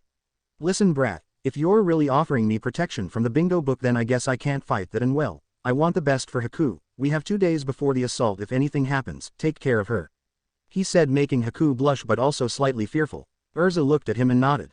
Zabuza-san, my son, and I promise to take care of Haku no matter what. Her expression stayed firm, but she looked at Erza with hope in her eyes. But what we need to discuss is Gato's plan for the bridge, Erza said, looking at Zabuza. Well, what we know is talk, but knowing Gato, it's more than likely true. He's hiring another nuke nin like myself and plans to kill me and Haku after we finish the job. Also, he plans to bring his bandit army if things fall through in case we fail at the bridge. As far as rumors go around the base, sightings of Nakari Hisaka and Masaki Hisaka, the Hell Duo, were reported. Haku had taken shock as she didn't know this. She looked over at him startled. When were you going to tell me this? She shouted at him and he sighed. Naruto started flipping through his bingo book and found their entries. Nakari Hisaka, age 29, sex M, village, hidden sand, criminal rank Elemental affinities. Wind and water. Missions completed. A rank. 45B rank. 30C rank. 65D rank. 102. Wanted for stealing from the house of Kazekage, destruction of a village in land of grass. Deaths of ninja from sand, stone, and mist. Robberies of over 500k. Destruction to hidden sand Hokage tower. Bounties and orders. Grass. Flee on sight. Sand. Kill on sight 1 million dead. Stone. Kill on sight 700k dead or alive. Other information. Is usually always cited Masaki Hisaka, do not approach together as they are deadly together and harder to kill. Masaki Hisaka, age. 30, sex. F. Village. Hidden leaf. Criminal rank. A. Elemental affinities. Fire. Missions completed. S rank. 1A rank. 50B rank. 21C rank. 45D rank. 55. Wanted for stealing and learning from the scroll of sealing, attacked and attempted stealing from the 4th Hokage, destroying a village in the land of fire and grass. Bounties and orders. Leaf. Flee on sight. 600k dead 800k alive. Grass. Flee on sight. Stone. Flee or kill on sight 1 million dead. Other information. Is usually seen with Nakari Hisaka very skilled in seduction, espionage, and infiltration. If seen with Nakari Hisaka do not engage. Naruto was shook but tried to keep it together. Shit, she has an S rank. Those are only given select Jonin and the Anbu Black Ops. This just got a lot harder than I thought. Zabuza, we need to get our attack plan together, if we don't we're more than screwed. He said and sighed. I think I have an idea. They turned to the entrance to see Kakashi and Kurenai walk in nonchalantly. Zabuza got up in shock. Sharingan no Kakashi, the copy ninja. What the hell are you doing here? Kakashi shot his famous eye smile. Well, in case things went south we had backup. He sighed and sat down. At this point he might as well take their offer. Maybe he could take on the woman and brat with Haku, but now it's a 4 versus 2 and with who he's fighting the odds don't seem good. They sat down at the both and put a bingo book on the table. Erza stopped for a second. Her face, I've seen it somewhere. We separate them. They took on confusion. If their best fighting is when they are together, then we separate them from each other. Haku and Naruto, you two will fight with Hikari and Sasuke. Kiba, Sakura, Shino, and Hinata will protect the builder. Zabuza, Kurenai, Erza, and I will fight Nakari Hisaka, your 4 will fight Masami. They looked at him and nodded. Alri. Double doors busted open and the waitress came out with a card and tons of food, putting plates and platters on the table. She smiled. Enjoy. Itadakimasu. One giant meal later. The were all groggy, had food, drinks, and fatigue. So good. Haku moaned in delight before falling asleep. All right, well, come with you. But you better have us, we'll be at the bridge tomorrow. He said and sighed from exhaustion, starting to enter his food coma. I've got you. Jay, just don't. Atta, thump, and promptly Naruto passed out, joining Haku in the realm of the sleeping. In 2 days at high noon we're supposed to fight. I expect to see the Hisaka Hell duo there. They nodded and Erza picked up Naruto, standing up. Well, be ready. She started to walk away and helped Kurenai stand and smacked Kakashi awake. I am only doing this once, Kakashi, I am tired as hell. She groaned with a slight headache and concentrated her magical energy to her feet. Teleport. To Zuna's living room. We can't torture him, we need him for info. And why should I listen to you? Because our senseis left me in charge. This was the current situation of Hikari, who was fighting Team 7 for what to do with a hostage. At that moment they were answered with a magic circle on the floor creating a white sphere. As it started to fade it showed their senseis and Naruto, who was now awake. Sorry that took so long, we got lost. Erza said, scratching the back of her head. You used a teleport spell. Naruto said, looking at her and shaking his head.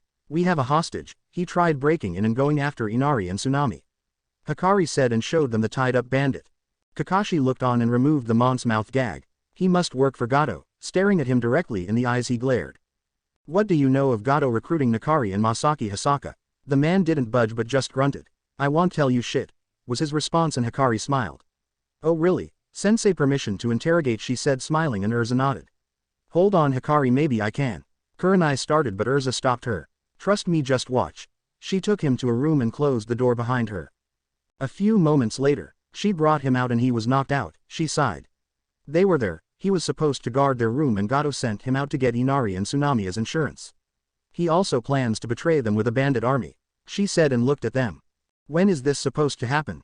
Erza asked, hoping not much would change. 2 days, high noon the first to attack, sometime after they'll come here. They sighed and started to head to their rooms. Hikari sent him to somewhere random in the woods. She nodded and summoned a fox to take him away. They all started to go to sleep, but unknown to them they had forces unknown to them at work. Gato's base location unknown. A woman with auburn red hair was currently looking at a photo shedding tears as she held onto it. A man with brown hair sat next to her. You miss him? He asked and she nodded. One day, don't worry. He said and kissed her cheek. Hey, you two, there's a change of plans. A short stub of a man with a pointy nose, a cane, and black glasses came in. This man was Gato of Gato's shipping company. What is it, Gato? The man from before asked, annoyed by the interruption. We need to move everything a day ahead, so go to the bridge tomorrow. They nodded and he left. The woman looked at the picture and sighed. One day. The next day, currently Team 7 and 8 along with Tazuna were heading to the bridge. On their way in the forest they met Haku and Zabuza. While the leaders and Naruto were ready, their teams were and got ready to fight. Hold on, we're with you, Zabuza said and Hikari glared. You tried to kill Naruto and our senseis. What about me? Tazuna said but was dismissed. He is with us, Kakashi said and stepped in the middle. The other night we made an arrangement with approval by the Hokage. They set down their weapons but were ready to fight. They continued heading to the bridge, but as they got there they noticed Ash.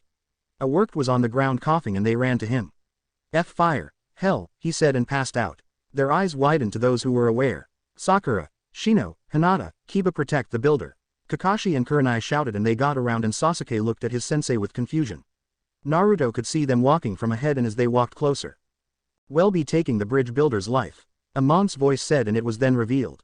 The Hisaka Hell duo. The woman looked at who was there and saw Erza. Titania, Erza, what are you doing here? She shouted and Erza was taken back. No one except Naruto, Hikari, and Jello knew her as Titania. Erza instantly knew one thing, this woman wasn't from this world. One day you'll see my son again. Kingdom of Fury. Some odd years ago, a woman with pink hair had finished her trip and walked through the kingdom. This is Fury, home of fairy tale. I hope my new life could start here. As she walked throughout the city she noticed something. What are you gonna do about it, Pinky? A boy with brown hair who appeared to be older with two other kids were bullying a small boy with pink. I am not afraid to fight you. I am from Fairy Tail, one of the strongest guilds there is. He shouted and glared at the leader before running and punching him in the stomach. He wasn't ready for his friends to grab him. I am gonna beat you to a pulp for that, the leader said, angry, holding his stomach. As he approached him a whistle was heard. Leave him alone. The woman stood at the end of the alley and glared at the three older children. Mind your own business, lady. He shouted at her, going back to the child. Boss, that might be his mom. Look at the hair. One of the others had pointed out, they did have the same hair. So you got your mommy for you, punk YID. Leave him alone or else, you little brat, she said threateningly as a glow seemed to take over her body. The other two shuddered and let go of the boy. Let's get out of here. They left their other friend in the alley who was currently too stupid to decide what to do. I am not scared of you, he shouted, and she smirked before a dark purple magic circle appeared in front of her and she smirked as the ally started slowly becoming engulfed in darkness. Last chance. The boy at this point ran off. You'll regret that. The small child there had looked up at her and smiled. Thank you, miss, he said happily with a sparkle in his eyes. It's no problem, little one. Now what's your name? She asked, kneeling down to his height. The boy sported a blush at the childish name. Being called little one was something that he wasn't used to. I am Natsu, and I am in Fairy Tail, he said happily with a smirk and gave her a thumbs up, causing her to giggle. Well, that's nice, Natsu. I am Sakana, it's a pleasure to meet you. She smiled and stood up before looking around.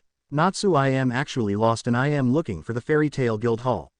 Could you help me find it? She asked and he nodded. Grabbing her hand he started to lead her off. Fairy Tail Guild Hall. As they entered everything was almost normal with some slight bickering and fun and games here and there. As Natsu walked into the guild hall with Sakana they were stopped by member who wanted to get acquainted with the new miss. However, when Master Makarov had met her he sensed something and he asked to speak with her in private. Ah, you won't be gone for too long, will you? Natsu asked and she looked down smiling. Not in the slightest. She then let go and followed Master Makarov to his office.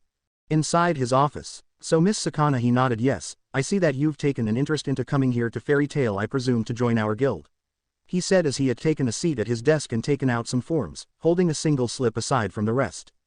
Yes, I have. I came looking for a new place to live and a new life to get accustomed to. My last place in a town was destroyed by bandits. I escaped as did many townspeople. Makarov nodded and looked down and noticed a change on the small paper in hand. What town were you from? The town of Ishtar, she said to him, and he nodded and went through some paperwork. Just one last question, if that's fine. He looked up for confirmation and she nodded. Why did you choose to lie to me? She went wide-eyed and realized she was in a tight stop. You'll be allowed into Fairy Tail, but I want the full truth, he said, and she nodded. Before someone says this was too easy, go see how Lucy got into Fairy Tail and then come back. Closing parenthesis. Later, Master Makarov was happy to introduce the newest member of Fairy Tail to the people in the guild, and everything went happily for all in the next few years to come. Sakana had spent so much time with Natsu that the two grew a bond. It was like a mother and son duo that was inseparable. She even ended up adopting the young Dragonslayer when she found out he lived alone. But it was with the next few years something went sour. "Mom, why can't I come with you?" A small child Natsu asked his mother as she packed for a mission, getting ready to head out. "Because Natsu, it's dangerous for you to go, you're just a child and I don't want you getting hurt," was her response. She was slightly frustrated with her son as he wouldn't move from the post he stood at. "No Dragonslayer magic while I am gone, and don't give the sitter a hard time, okay?" she told him, and was answered with a few short grumbles to which she glared. "Natsu Dragneel Hiko, don't make me come over there." He shuddered and got ready to run. His mom did play around when she used his full name. It was about to go down. As she made sure everything was in check, she kissed on the cheek. "Master Makarov is coming over to see us off. I'll ask him to take you home, okay?" He nodded and followed her out to the train station. This mission will be over before it started. They met with their client, two more mages and Master Makarov, who was waiting and smiled at the sight of Natsu. "Natsu, what a pleasant surprise, come to see your mother off." He smiled as Natsu nodded. "You'll be back soon, right?" She kissed his head before hugging him tightly. "Promise." As her team walked to train, there were shouts of a fire nearby. Everyone was forced to evacuate. Then a group of men in brown cloaks stepped forward. "Give us the relic and we do not trouble to anyone here." As the leader stepped forward, the building behind him burst into flames from the inside. Master Makarov took guard in front of Sakana. "What do you want with it? It'll be no use to you." "That's not of a matter to you." "Shadow make." Piercing land. The one speaking slammed his hands on the ground and a line of dark purple magical circles appeared and the area was covered in dark purple shadows before erupting into spikes. As the spikes came out, they jumped back. Sakana jumped, grabbing Natsu, while the others also jumped to safety. They knew they had a problem, and everything was fucked. "Natsu, hide here please, stay safe." She went to the closest building that would be fast to reach and out of range of the fight and put him in a room. "I love you, Natsu," she said as she then ran back to the fight. As she came back, everyone was in mid-battle. Even Master Makarov was giving support and they held their ground the best they could, but even though the fight was going in their favor, cheap tactics changed everything. The man who was the leader jumped back and another person came out holding Natsu. "Give us the relic or we'll kill the child." They put a blade up to his throat and he fidgeted. "Mommy," Natsu shouted from the captor's arms, and in that instance her eyes turned bright red and her voice faded and changes. "You dare threaten my son?" A red and gold magical circle appeared from under her as a circle of fire formed on the outside. The flames grew and the lines of scales could be seen. "Fire dragon." Upon hearing the cry, Natsu's eyes widened and Master Makarov looked on to see it himself. Judgment roar cannon. Taking in a deep breath and absorbing even some of the flames from the buildings, that blew out a giant white flame that engulfed Natsu and his captors. When it subsided, she looked at him. He was okay but scared. His captors, however, they were gone. His mother ran over to him holding him close. "I am so happy you're okay, Natsu," she said, and made sure he was okay before taking him away from the area. How did you use fire dragon magic?" She paused as she walked back. She didn't realize she blanked out. Slowly Master Makarov walked over with his head bowed, and looked up. "I guess we should explain," he said, but unbeknownst to them they couldn't. As Sakana kneeled down, one of the previously cloaked men who seemed to be on his deathbed came out of a nearby building. "I am taking you with me." They were caught off guard and Sakana rushed. "Anal Nathrok." She pulled out a dagger and it glowed red. "Orth Bays Bethad. Du Shale." Before he could finish, Sakana stabbed him in the chest, but he bore the pain with his last breath. "Danam Ha." He slouched over and died, but that didn't stop his spell. A giant white magic circle appeared on the ground and slowly started spinning. She tried to run for it, but it didn't work. There was a bright light and then nothing. They saw no one. Sakana Dragneel was gone from this world. Hino Kuni . She woke up with a pounding headache and a photo in her pocket. She could barely remember much before it hit her. "You there, you are trespassing on territory owned by the village hidden in the leaves. Please come with us." She was exhausted, and could tell she's outnumbered. Looking toward the voice, she had one question. "Who are you?" "I am Minato Namikaze, the 4th Hokage of the village hidden in the leaves." Both teams 7 and 8 looked on in shock with their Jonin senseis and took a fighting stance ready for a battle. Shino, Hinata, Kiba, Sakura, protect the bridge builder. Naruto, Hikari, Sasuke, Haku, go after Masaki. Kurenai said, and with a quick nod they all took positions. They knew this wasn't going to be easy, but they needed to try. As the 4 took stance around Masaki, they were met with laughter. You kids are something else, but don't think it'll be easy to beat me because it's not 1-on-4. She smirked and clapped her hands twice. Jumping down from their hiding spots were two ninja. One had a mask on that had nothing but two eye holes. The had medium-length spike red hair and carried two chakrams that were shaped like a sun. Think white mana from magic and no, he's not Axel. The other one drew two swords that started crackling with lightning as he charged his chakra into them. Akito, go help Nakari. Takata, help me with these children. The man with the chakrams, now identified as Akito, leapt off while the other one took a stance. While they prepped their fight, Nakari was with Kurenai, Kakashi, Zabuza, and Erza as his opponents, but he showed no worry. I hope you know how to go with the flow. He smirked and pulled out two trench knives as Akito came to his side. Thanks for showing up. Always glad to be a help. As they exchanged words, Erza took a defensive stance while Zabuza just readied his sword. It was at this point that the fight was on. It was who would make the first move, Masaki and Takata or Team 8. As they surrounded her, Masaki looked for an opening and found it in Haku. With her planning, she watched as they circled her and kept her stance locked, ready for anything. Thinking to go on the offensive, Hikari prepared herself for a rush attack. But as she stepped to ready her attack, Sasuke ran at Masaki recklessly and went to slash at her with a kunai. She smirked before dodging his series of slashes with side steps and twirls. When the moment came, she parried him. Taking this moment when he was caught off guard, she kneed him in the stomach and kicked him away, adding chakra into the mix to propel herself toward Haku, who just barely dodged the attack by going through an ice mirror. In the mix, Naruto and Takata had locked blades. The two were in a still fight, but it was Takata who went with the first offensive strike. Jumping back, he charged chakra into the swords until the kanji for lightning on them started glowing. Naruto rushed at him and he charged back. Lightning style. Thunder slash. 1. He slashed the air with his swords, creating an X-shaped dual slash of lightning. As he saw the blast coming at him, he tried to react in time but failed as he was hit with a hard shock. Naruto. Rushing through hand signs, Hikari finished and aimed her sights on the masked man. Fire style. Fox hunting ground. Sparks came from the ground and formed a fox that roared, breathing fire, and charged at him. Takata slashed the oncoming fox in half, but what he wasn't ready to predict was the after effect of it exploding and knocking him back. Naruto was suddenly picked up and dragged through an ice mirror before given a quick medicine to help him, thanks Haku. He said to her and was given a nod before she ran off to continue fighting Masaki while they fought Takata. Ice style. Crystal ice mirrors. A dome formed around Masaki and encased her with Haku inside. Meanwhile, the others taught Nakari would be hard, but along with the chakram user it was annoying. He used trench knife chakra blades to combat Kurenai and Kakashi. But Erza and Zabuza just couldn't seem to get close enough to Akito without some sort of flame attack. Requip. She glowed and changed into flight armor and then took a step back and readied an attack. Zabuza, however, was struggling to keep up with Akito due to the fact that he had to worry about not getting cut by his weapons. Zabuza parried just one more attack before moving out of the way and getting defensive. Akito thought he was winning until he saw Erza come at him. Putting his chakrams up to block, he was knocked into some construction supplies and was out for a while. Using this time, they went to help Kurenai and Kakashi. Nakari and Kakashi were in a taijutsu fight with Kurenai trying to lock him into a genjutsu. But running through some signs, he put his hands out in front of him. Wind style. Great breakthrough. Kakashi was blasted back and off of Nakari, who then saw Erza, and before he knew it, she flew towards him with great speed. He barely jumped out the way, but not being affected by a slash appearing across his chest. Now this was going to be a real challenge for him. He looked over to Masaki, who was just encased in the ice dome. Your fight is with me, Erza called out to him, and they continued their bout. As Masaki looked around and saw Haku enter, ice style, 1,000 needles of death. Masaki prepped to block, but the Senbon were going so fast and cut her up. She couldn't entirely keep up, but she snapped as she was cut around her body. Haku readied herself to throw more Senbon, but Masaki had other plans. She clapped her hands together, she slammed them on the ground, and a red magic circle appeared around her. Ring of Burning Hell. 2. Haku almost escaped. Almost. Outside of the dome they couldn't see what was going on until an ice mirror appeared aside them, but Haku came flying out of it, and the ice dome burst into flames.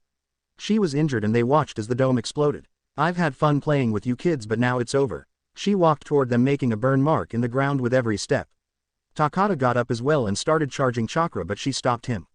Stand down, she said, and he complied, not sure what was happening. Hinata was covering Tazuna when she saw Haku get injured and ran out to help her. Shino then covered her, sending some bugs to watch her. When she got to Haku, she began using some light medical jutsu so that she could move her somewhere safe. Masaki had a look of vengeance. Her clothes showed rips, and most of the needles were still in her, but the ice ones slowly melted. She didn't want them to win for a minute. She glared directly as Hikari and started to run at them. Sasuke watched as she came at them, did some hand signs. Fire style.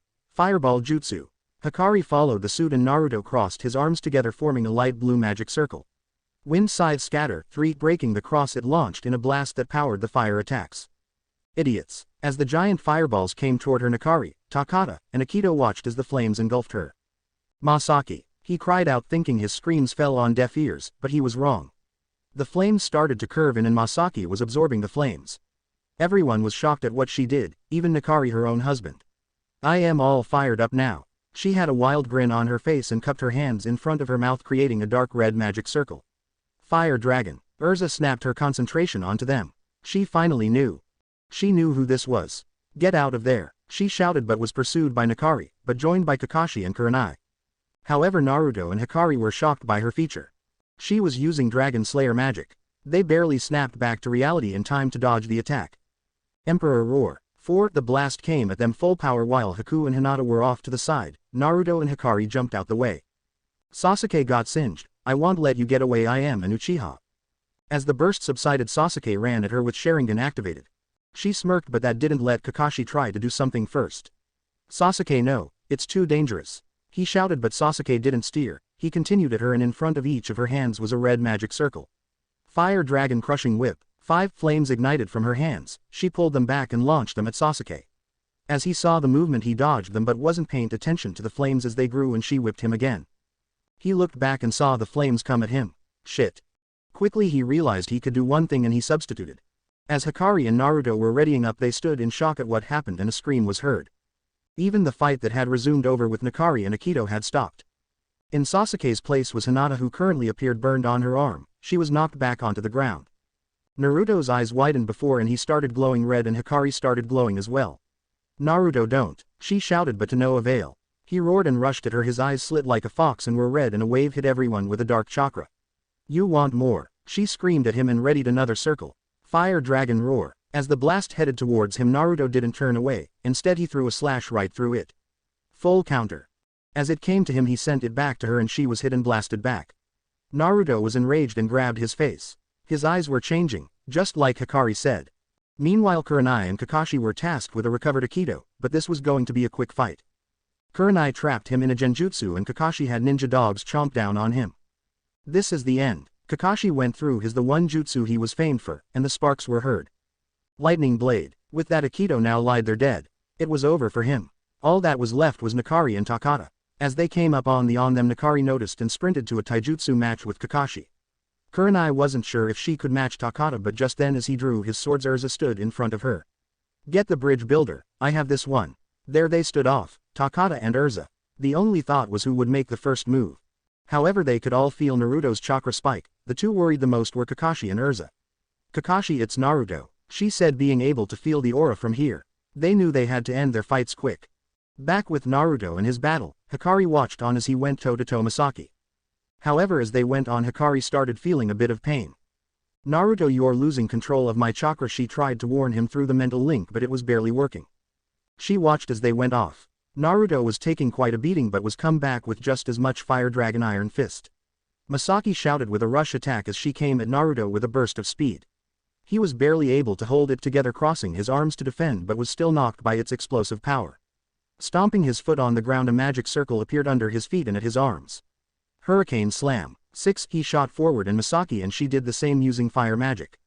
With every action there is an equal and opposite reaction. Meanwhile the fights with Hikari and Takada were drawing stale. Both parties were struggling in each fight. I am ending this fight now, requip. Erza transformed into her Lightning Empress armor and charged her spear. Takada just looked at her and smirked. I'll be glad to end this fight with you dead, he said and rushed at her, a single sword in hand and did some signs with the other. Lightning Style.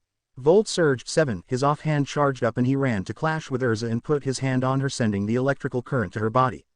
But to his surprise she wasn't phased at all. What the she smirked, her armor absorbing most of the damage keeping her safe.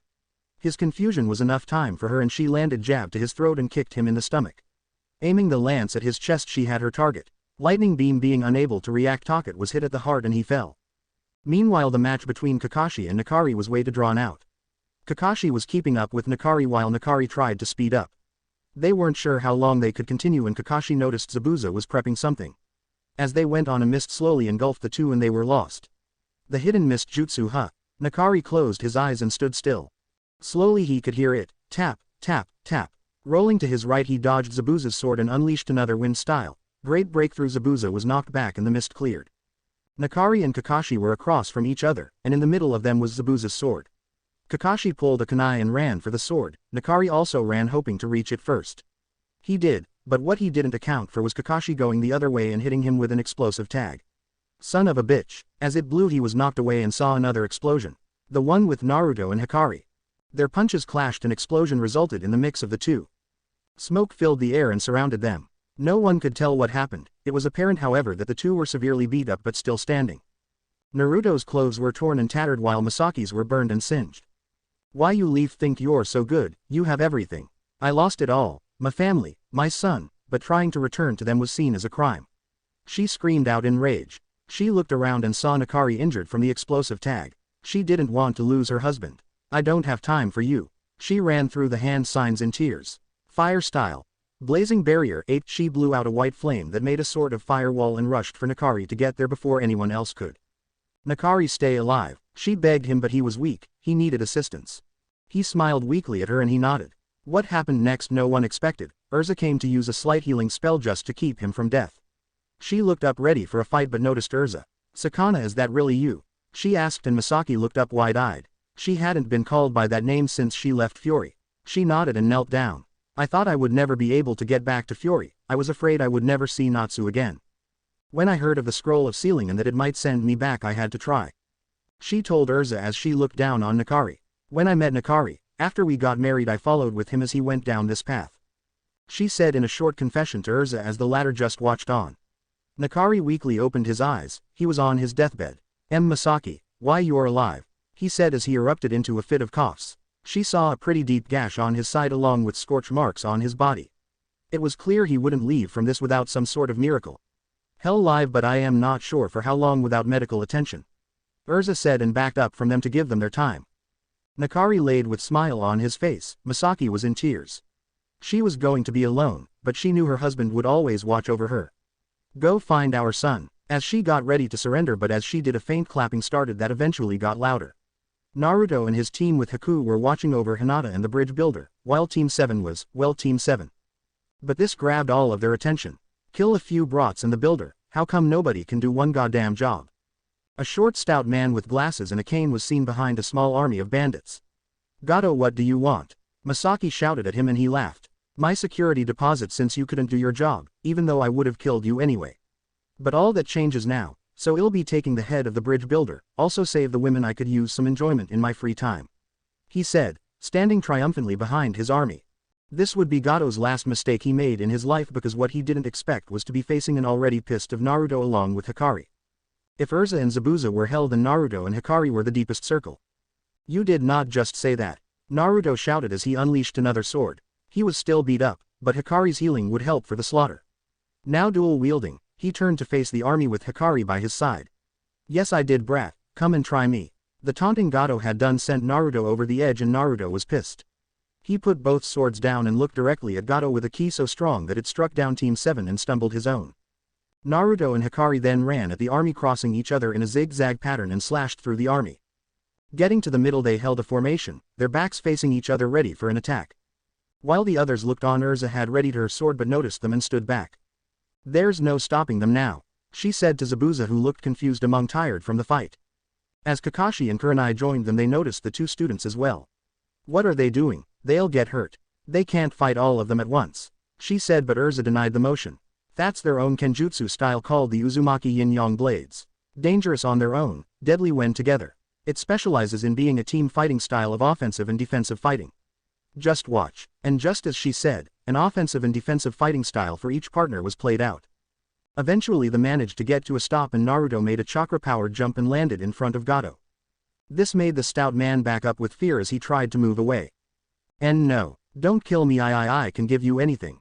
Money, women, name it, he said as he crawled back on the ground. Naruto looked at him with a dead expression on his face. Give me the combination to your master safe. April 21, 19. Now please leave me alone. He begged and Naruto's face drew a scowl pig. In that moment Naruto was seen walking to Hikari. Gato however, his throat slashed open. Everyone was in awe of what just transpired. Slowly he walked back to Hikari, the bandits aside, making a path. Every step was audible, and he grabbed her and continued walking forward.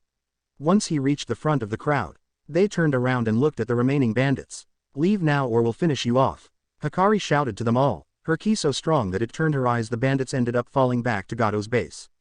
They went back to the group, but just before they could reach them, Naruto passed out. Hikari carried him to Erza, who nodded to her, and they looked at Masaki Sakana, who was destroyed. She had lost her son and now her husband was to follow. It was only a matter of time before he would go. Over the course of the next few days they tried to get their affairs in order.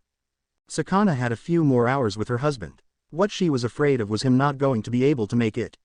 She was by his side the whole time, trying to heal him with what spells and jutsu she knew. She was desperate for him to survive, even if it meant they lived as prisoners. They could still be together. She lost Natsu, she didn't want to lose Nakari too. After the fight, she and Nakari surrendered to Team 8. She had said their life of running was over and she wanted to go back to the Leaf to pay for what she's done. Saying her biggest regret was leaving the village. She wouldn't mention why this was, but she only said she didn't keep a promise. Kakashi sent a messenger dog to the Leaf to list the details and negotiations of surrender to the Hokage. For Sakana, all she could do was wait. They all stayed at Tazuna's house for the rest of their time there. Since Gato was gone, they could finish the bridge. However, it would take longer because of Naruto being out cold, otherwise they could have 40 shadow clones help. But they got it worked on even if he was unavailable. During her break time, Hikari would try to meditate to reach their connected mindscape, but the process took longer than expected. It took her time to eventually get in, and once she was in, she found out what was wrong with her mate. He was healing, but included in her healing him, she also saw that his demon chakra was trying to manifest within him. She hated lying to him, but there was a lot more she would have to reveal than just him turning into a demon because of being her mate. Naruto took some more time to get up, but he was too weak to get any true work accomplished. Therefore he was benched until he could get back into shape. On day 2, since they were going to be in the town until the bridge was done, he was doing what could be considered D-rank missions for free to help out. This took up most of his time and allowed him to do some small exercise. He couldn't say he didn't enjoy it, and he got to spend a lot of time with the children of the wave. He often added Hikari for some help in summoning since he was told to do things on the low. This resulted in her summoning their two-tailed fox familiar Kori. The kids had lots of fun playing with Naruto, that some even looked up to him, even Konohamaru, who started calling Big Brother. As the day went on, they eventually all sat down for dinner, not a quiet one but still a dinner. Erza brought food upstairs for Nakari and Sakana, who was still tending to her husband. In the midst of this calmness, a knock was heard on the door and was revealed to be a ninja with a scroll. The person was a Jonin returning from a mission who was told to stop by this location. They were here to help heal Nakari and drop off a response to Kakashi's previous message. Nakari and Sakana were both given bracelets to track them, and they were only able to be removed by the Hokage. Sakana mentioned she wasn't going anywhere, she just wanted to atone for her sins. On the 3rd day, Naruto was back in shape. The next day the bridge would be open. This led them to do the final plan in their mission at the wave. Gato's base. They had a map thanks to Haku, and they had the code to the treasure vault. All they needed was to attack. That was what they realized they would have to do. Gato's base 2200. They saw everyone packing up everything to move. But what they couldn't understand was why. The raiding team was Naruto, Erza, Zabuza and Haku. Kurenai and Kakashi had stayed back to keep guard on the house. Positioned at the front was Naruto and Haku, and in the back was Erza and Zabuza. Using the radios, they hid in the tree line waiting for the signal. "Easy to NH, we launch in 10, mask up," Erza said to them as they waited. They all put on masks to keep the enemy from seeing their faces. Naruto and Haku looked up and saw a flare in the sky. That was their cue. They jumped down from the tree line and knocked out the guard right before rushing. Naruto took his sword and started to slash away at bandits who came at him. Haku started throwing Senbon, hitting vital organs for the kill. She eventually got enough space to make some ice mirrors and flash through them. In the back of the camp, Erza and Zabuza were slicing through enemies left and right. Erza switched armors constantly, from using her black wing armor to fly over them and then come down with a flurry of attacks planning ahead. Zabuza took a more berserker approach and cut through everyone around him. The carnage was endless. Naruto and Haku made it into the building first, and when they got inside and started heading for the vault, they found women who were captured. They both knew that Gato was shipping a lot more than just normal things. This, however, enraged Naruto, and he almost lost control of himself. Haku hugged him out of spontaneity and told him to calm down. When he realized what was going on, this brought him back down a bit. They ended up freeing all the prisoners and told them to hide until they came back. They met with Erza and Zabuza at the rendezvous point and then made their way to the treasure room. After Naruto used the code he had picked up from Gato, they looted the entire area. Money, deeds, you name it, they took everything. On their way down they helped the captives escape and took them back to the land of waves and to their families. Noon the next day. They distributed the money throughout the town and were getting ready to leave for their home. This forced them to leave everyone they met. While Tazuna talked to the leaders, Naruto and Hikari were surrounded by the kids who were sad to see them go.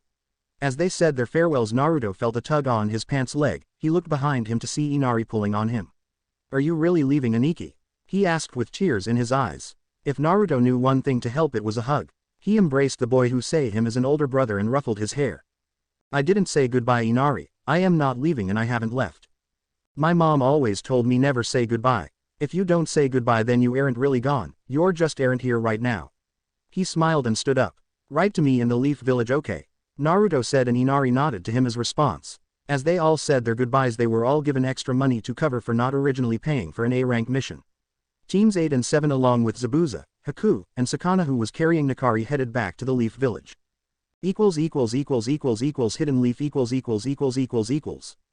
Teams 8 and 7 reporting from the land of waves. "We have captives with us who were given an audience with the Hokage," Erza said as she presented the scroll to the gate guard, who inspected them and passed them to his coworker, who nodded. "Anbu will escort you to the Hokage Tower. You and your team are to go straight there," he said, and let them go. As they walked through the town, Nakari and Sakana were given glares by ninja in the village who knew of them. Nakari was still helped by Sakana to get around. Even though he was healed, he was still struggling to get around. They eventually made their way to the Hokage's office where he was waiting for them. "Before anything happens, I want to address the most important situation. The terms and conditions of surrender," he said firmly with a serious tone that filled the room with a chill. "Zabuza, your name will be removed from the bingo book, but you will be spend time in jail until we find out what we can do with you. Haku, you will be under house arrest for a week and then probation for 2 months. You will be monitored on your actions. Both of you face good behavior early releases, but it won't be that easy," he explained, and they nodded. After this he turned to Sakana and Nakari. He was about to start, but Sakana beat him to the punch. "Saru, Lord Hokage, I ask for your forgiveness. What I have done in the past was only out of my desperation to reunite with my son. I only saw one way, and once I heard of it I had to try the scroll of sealing. When I met Erza I knew there was a way to get back, but after the fight where I was captured I almost lost my husband. We are in your debt for saving his life. I accept any verdict, but I just have questions that need answers. Please just grant me that." Hiruzen looked at her and nodded. "We will get there, but first I want to be given a full mission report. All genin are dismissed, and so are you, Kakashi." As they left he looked at Kurenai, who gave the report. "We were attacked by the demon brothers earlier into the mission. We subdued them and sent them back to the Leaf. As we continued into the wave we were ambushed by Zabuza, yet we were still able to hold him off until he was stopped by a hunter nin who was later identified as Haku. When Naruto met Haku, that's when the treaty for Zabuza was founded. From there Kurenai passed it to Erza. We eventually came across Nakari and Sakana along with 2 more Rouge nin who were defeated in combat. After Nakari was taken town, Sakana surrendered in return for her husband to be healed. During the fight Naruto had unlocked new powers and abilities. This new ability is called Full Counter. It sends back any magic spell back to the caster with increased damage. We don't know yet, but I believe it may also counter jutsu. Also during the fight Sasuke Uchiha had injured his fellow shinobi by using them for a substitution. This resulted in Naruto losing control of her. She finished letting Sarutobi know of the situation. Sakana, upon hearing Naruto's name, showed concern. "Alright then, you will be all given pay for an A-rank mission. Good work out there, but don't bother leaving as I have something important to discuss with you and other Jonin senseis," he said, and they took a seat. He then gave his attention back to Sakana. "What would you like to know?" he asked, ready to answer. "You know I had ties with the 4th Hokage, correct?" Sakana asked, and he nodded. This enticed Erza greatly. What would Sakana have to do with Naruto's father? "I know he is disappointed in the path I took, but if I know him and all the time we spent together told me something, it's that he believes in second chances. He died fighting the Kyuubi, but I need to know what happened to my godson." "Your godson," Erza said with a shock. It was all clear now. With Naruto and Hikari at Ichiraku Ramen . Hikari was on her 3rd bowl and Naruto was on his 4th. Their team had split up, so Naruto offered Hikari for a quick lunch date. As they continued eating he stopped mid-slurp and sighed. "Konohamaru rocks don't have eye holes, they also aren't square," he said, and turned around. "Oh come on boss, we tried at least, and we need one more person to play ninjas with us," he said, disappointed. For Konohamaru, ever since Naruto took a mission given to him by Sarutobi to watch him, he's warmed up more than ever. This was actually done on purpose because he knew Konohamaru needed someone to see him for who he was like he's complained before. Naruto was just that person. Wow, a ninja playing ninja, really? Naruto? Sakura mocked as she came towards them with a grocery bag in hand. Naruto sighed in mild frustration from seeing her. Konohamaru didn't pick up on it and bit his tongue. Hey boss, is this your girlfriend? He questioned, and Hikari turned around after hearing that. No, she is not. Hikari said to Naruto's real life. Oh, that's good. Her forehead is so big I thought she came to work as the Ichiraku billboard. Konohamaru said, not realizing he pissed her off. Konohamaru, I have to pay for this ramen, in the meanwhile run. Naruto responded and pulled out his wallet. They were still academy students, and to them any killing intent is a good amount. As they took off, Naruto paid for the food he and Hikari ate and they ran off after them. Once they caught up with Konohamaru and Sakura, they found him held by a ninja in a black outfit. It almost wouldn't be a problem if he wasn't from the hidden sand. Put him down, Konkuro, the girl with him said in frustration. Nah Tamari, I am going to teach this punk a lesson, he needs to learn to watch where he's going. The one now identified as Konkuro said back to her. Naruto then took his moment to step in. Listen, that kid right there is the grandson of the third Hokage. You hurt him and legally I have to bring you in, pal, make this easy for us. Besides, what's Suna doing here anyway? Naruto asked, and the girl stepped forward with a scroll. The Chunin exams are taking place here. She showed him the paper and then put the scroll away before hitting Konkuro on the head. I am sorry for my brother's behavior, it won't happen again. I am Tamari and that's my brother Konkuro. Naruto nodded and then looked to Hikari. Do you feel that? Naruto asked Hikari through their mental link. He was sure there was someone they need to watch. Yeah, that's the chakra of my sister, the Aikibi no Shukaku. If she's here, this can't be good. Naruto looked up to a tree, the source of the energy. You can tell your other brother to come down, if you're all siblings, that is. They were shocked, both wondering how he could tell where Gaara was. The boy jumped down and stood there looking at him with curiosity. Who are you? Gaara asked him. Naruto Uzumaki. Now tell me, who are you? Sabaku no Gaara. Mother says she wants you dead. Hikari stepped forward and started Gaara deep in the eyes. Tell your mother I said I'll beat her ass if she doesn't let you sleep. There was silence and Tamari was ready to drop. She openly threatened Gaara. Gaara backed up confused. Who are you and why is mother so afraid? He asked. His answer was a smile. Well, I am Hikari, nice to meet you. That kid over there is Konohamaru and the girl is Sakura. We're not on a team with her or the brooder in the tree. She said, and Sasuke jumped down from another tree into the alley. Also, we should get somewhere private, then we can talk more. Konohamaru, go home, we have things to discuss, Hikari said. Wait, redhead, who are you? Sasuke demanded to know. In the end he was given the cold shoulder. Someone of no concern to you. Gaara responded, making Sasuke furious, and left with Naruto, Hikari, and his siblings in tow. Suna hotel room . So who are you and why does mother tell me not to listen? Gaara asked as they all sat down. Hikari looked at Naruto, he nodded and put up a privacy seal on the room and signaled it was done. I am the Kyuubi no Kitsune, nice to meet my sister's keeper. The Sand siblings all looked shocked to hear this. What, you can't be serious? Tamari stuttered out.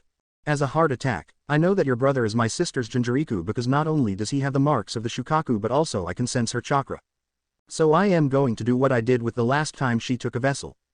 Hikari said and applied a chakra seal to the room. It was something to them because it made the whole room glow.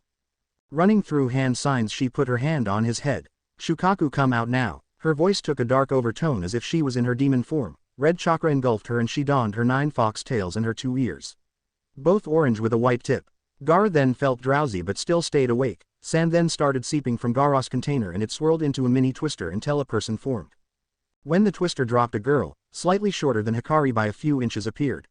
She had pasty skin, sandy brown hair with bangs, her t-shirt was a brown tank top and she had black short jeans on. Her arm had a tattoo for one on it. She opened her eyes and they were a deep amber but they were black instead of white. She also had a single tail and 2 ears of a tanuki on her head. Hey sis, what brings you to my neck of the woods? The girl said coyly. Hikari looked her in the eyes with fire. I told you to treat your vessel properly and they may return the favor. I can easily tell he lacks sleep, you're known to do that to your vessels for release. Do like the rest of us and give the contract, she said, sending chills to the room. The girl glared and took a fighting stance. Why should I listen to you? You don't know what it's like being trapped, your vessels loved you. But if I can beat you, you'll have to respect me then. I'll show you our tails don't mean everything like when we were kids. She screamed and formed a spear from the sand around her. It had an gold head on each side that shined brightly. The staff appeared collapsible and dark brown with a blue swirl. Hikari was taken back by those words and felt a surge of memories. All of the tailed beast had perfect memory. This was a blessing, and a curse. Hikari walked toward her slowly, not minding for the spear, and did the one thing she hadn't done in a while. She hugged the smaller girl tightly, her ears and tails disappeared, and Shukaku's eyes widened. I am sorry, Shoko, I never knew you still hated me from back then. But since that time I've learned that maybe your tails aren't just everything. I'll see you and Gaara in the Chunin exams, but just let the boy sleep without trying to kill everything around him. Maybe he'll sign the contract. She said and whispered in her ear before departing from the embrace. Come on Naruto, let's go, she said and walked to the door, leaving the Sand siblings in shock. She can fill you in, but Gaara might have to sign her contract. She'll tell you what it is, and can fill you in on our history. This also stays in this room, only between us. Also, not only will anyone think you're crazy, but it's an S-class secret punishable by death. With that, Naruto and Hikari left them to their affairs, and Shoko disappeared to her seal. Namikaze estate. Naruto and Hikari walked in after a long day and made sure they weren't tailed by anyone. When they entered in, they saw Erza and Jello talking about the missions that they had. Naruto, your mom tells me that you unlocked a new power. I can't wait to test it in a spar, Jello said to him, getting up and ruffling his hair. Yeah, still all this time, and even though I learned it, I can't do the 5-layered magic circle without messing up, Naruto said, exhausted, and plopped on the couch. Hikari chuckled in his worn-out tone. We ran into Team 7 and then some Sand Nin. Apparently the Chunin exams are coming up, she asked, and they both looked at her. Well, we were going to tell you about that later, but yeah, they are, Jello said and relaxed on the couch. By the way, you said Team 7, isn't that the one with the Uchiha boy on it? He questioned, and Hikari nodded back in response. There's a girl on my team who seems to be infatuated with him. Hopefully I broke it from her by the time the exams start, he said, and looked back to a few scrolls writing down reports from his last mission. Naruto, Hikari, why don't you two go to bed? You'll have a long few days ahead of you. Hikari, well, need to train on your re-equip, and Naruto, there's a lot in store for you too, Erza said, and they nodded, walking hand in hand upstairs. However, this didn't go unnoticed by Erza. In separate beds, she shouted and was met with a fireball and a raspberry. Requip, she requipped a belt. Bring that ass here, boy. With her war cry she went after them, and upstairs sounded like a mini war zone. After she came down giggling. Even now they are still a handful. She sat next to Jello and started her own report for her mission to the wave. I take it that the Hokage filled you in, she asked, looking to her husband. Yes, he has. I just don't understand, how can we tell Naruto? He donned look of frustration on his face. You may have gotten away with Zabuza and Haku, but I don't think it'll be easy on Sakana, he said. What, that he and his godmother tried to kill each other, or that right now she's in jail with her husband and pending what the Hokage should do with them? Mindscape. Naruto looked at Hikari while they sat down. He had many questions and needed answers. You told them about us, why would you do that? He shouted, and she sighed. Because I know that if you knew the truth you would probably do the same. We could both tell he was the Ichibus Jinchuriku, so I bet he could tell the same for us. But as for Shoko, there's a lot more that he'll need to explain to you, Naruto. Hikari materialized a chair in front of her. It's a long story. So what's the long story you have to tell me? Naruto asked, and Hikari sighed and sat down, looking at him with a bit of regret. She wasn't sure how he'd take it, but he had to know. Have you ever heard of the story of the Sage of the Six Paths?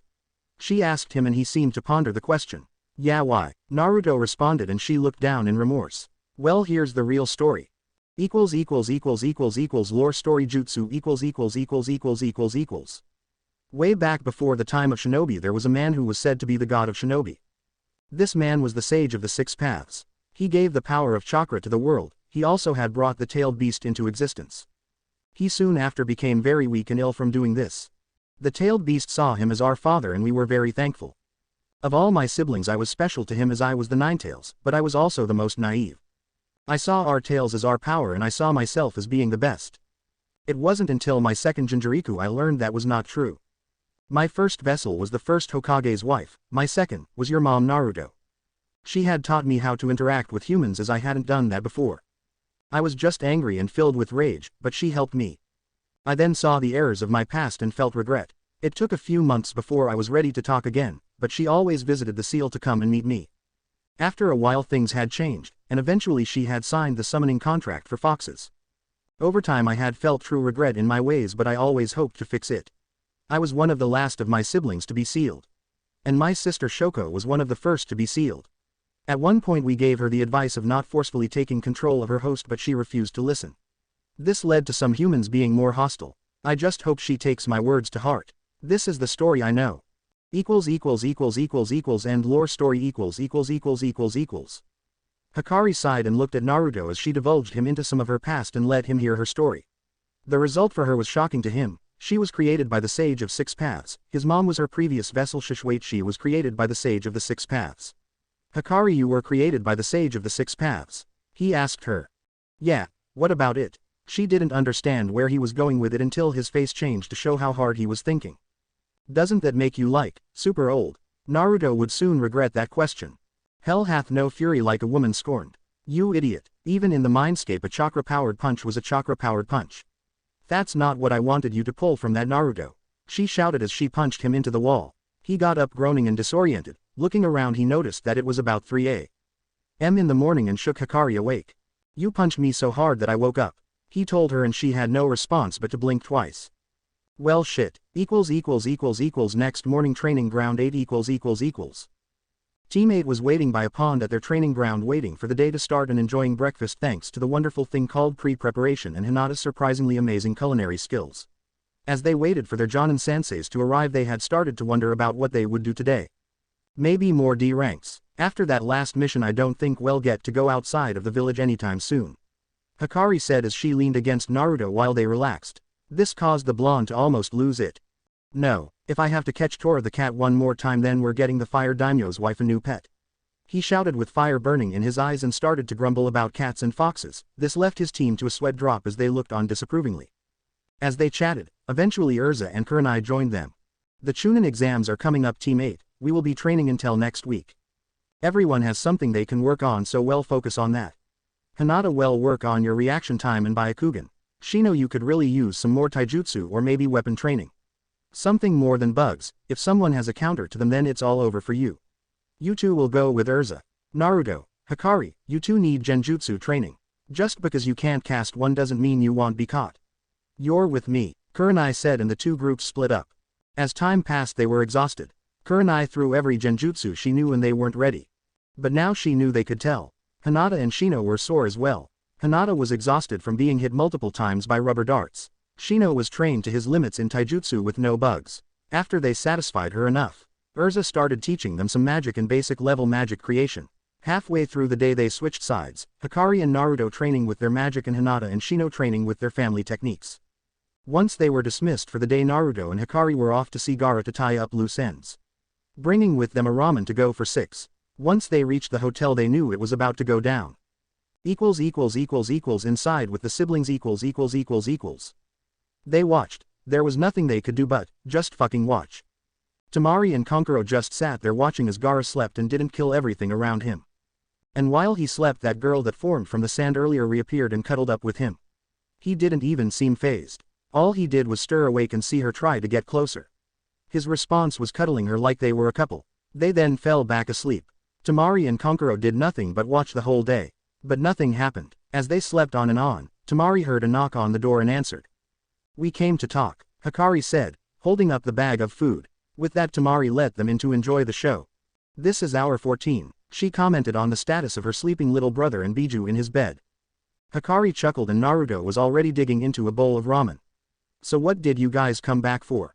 Temari asked as she helped herself to the free ramen.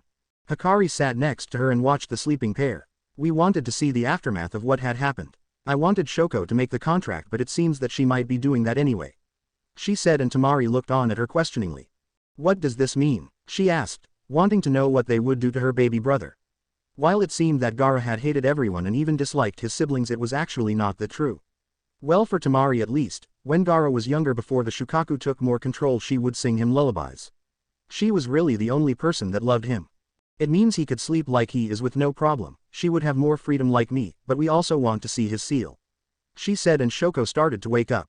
Shut up, I am sleeping. She groaned, dragging out her annoyance in her sibling. Gaara, make a sand barrier.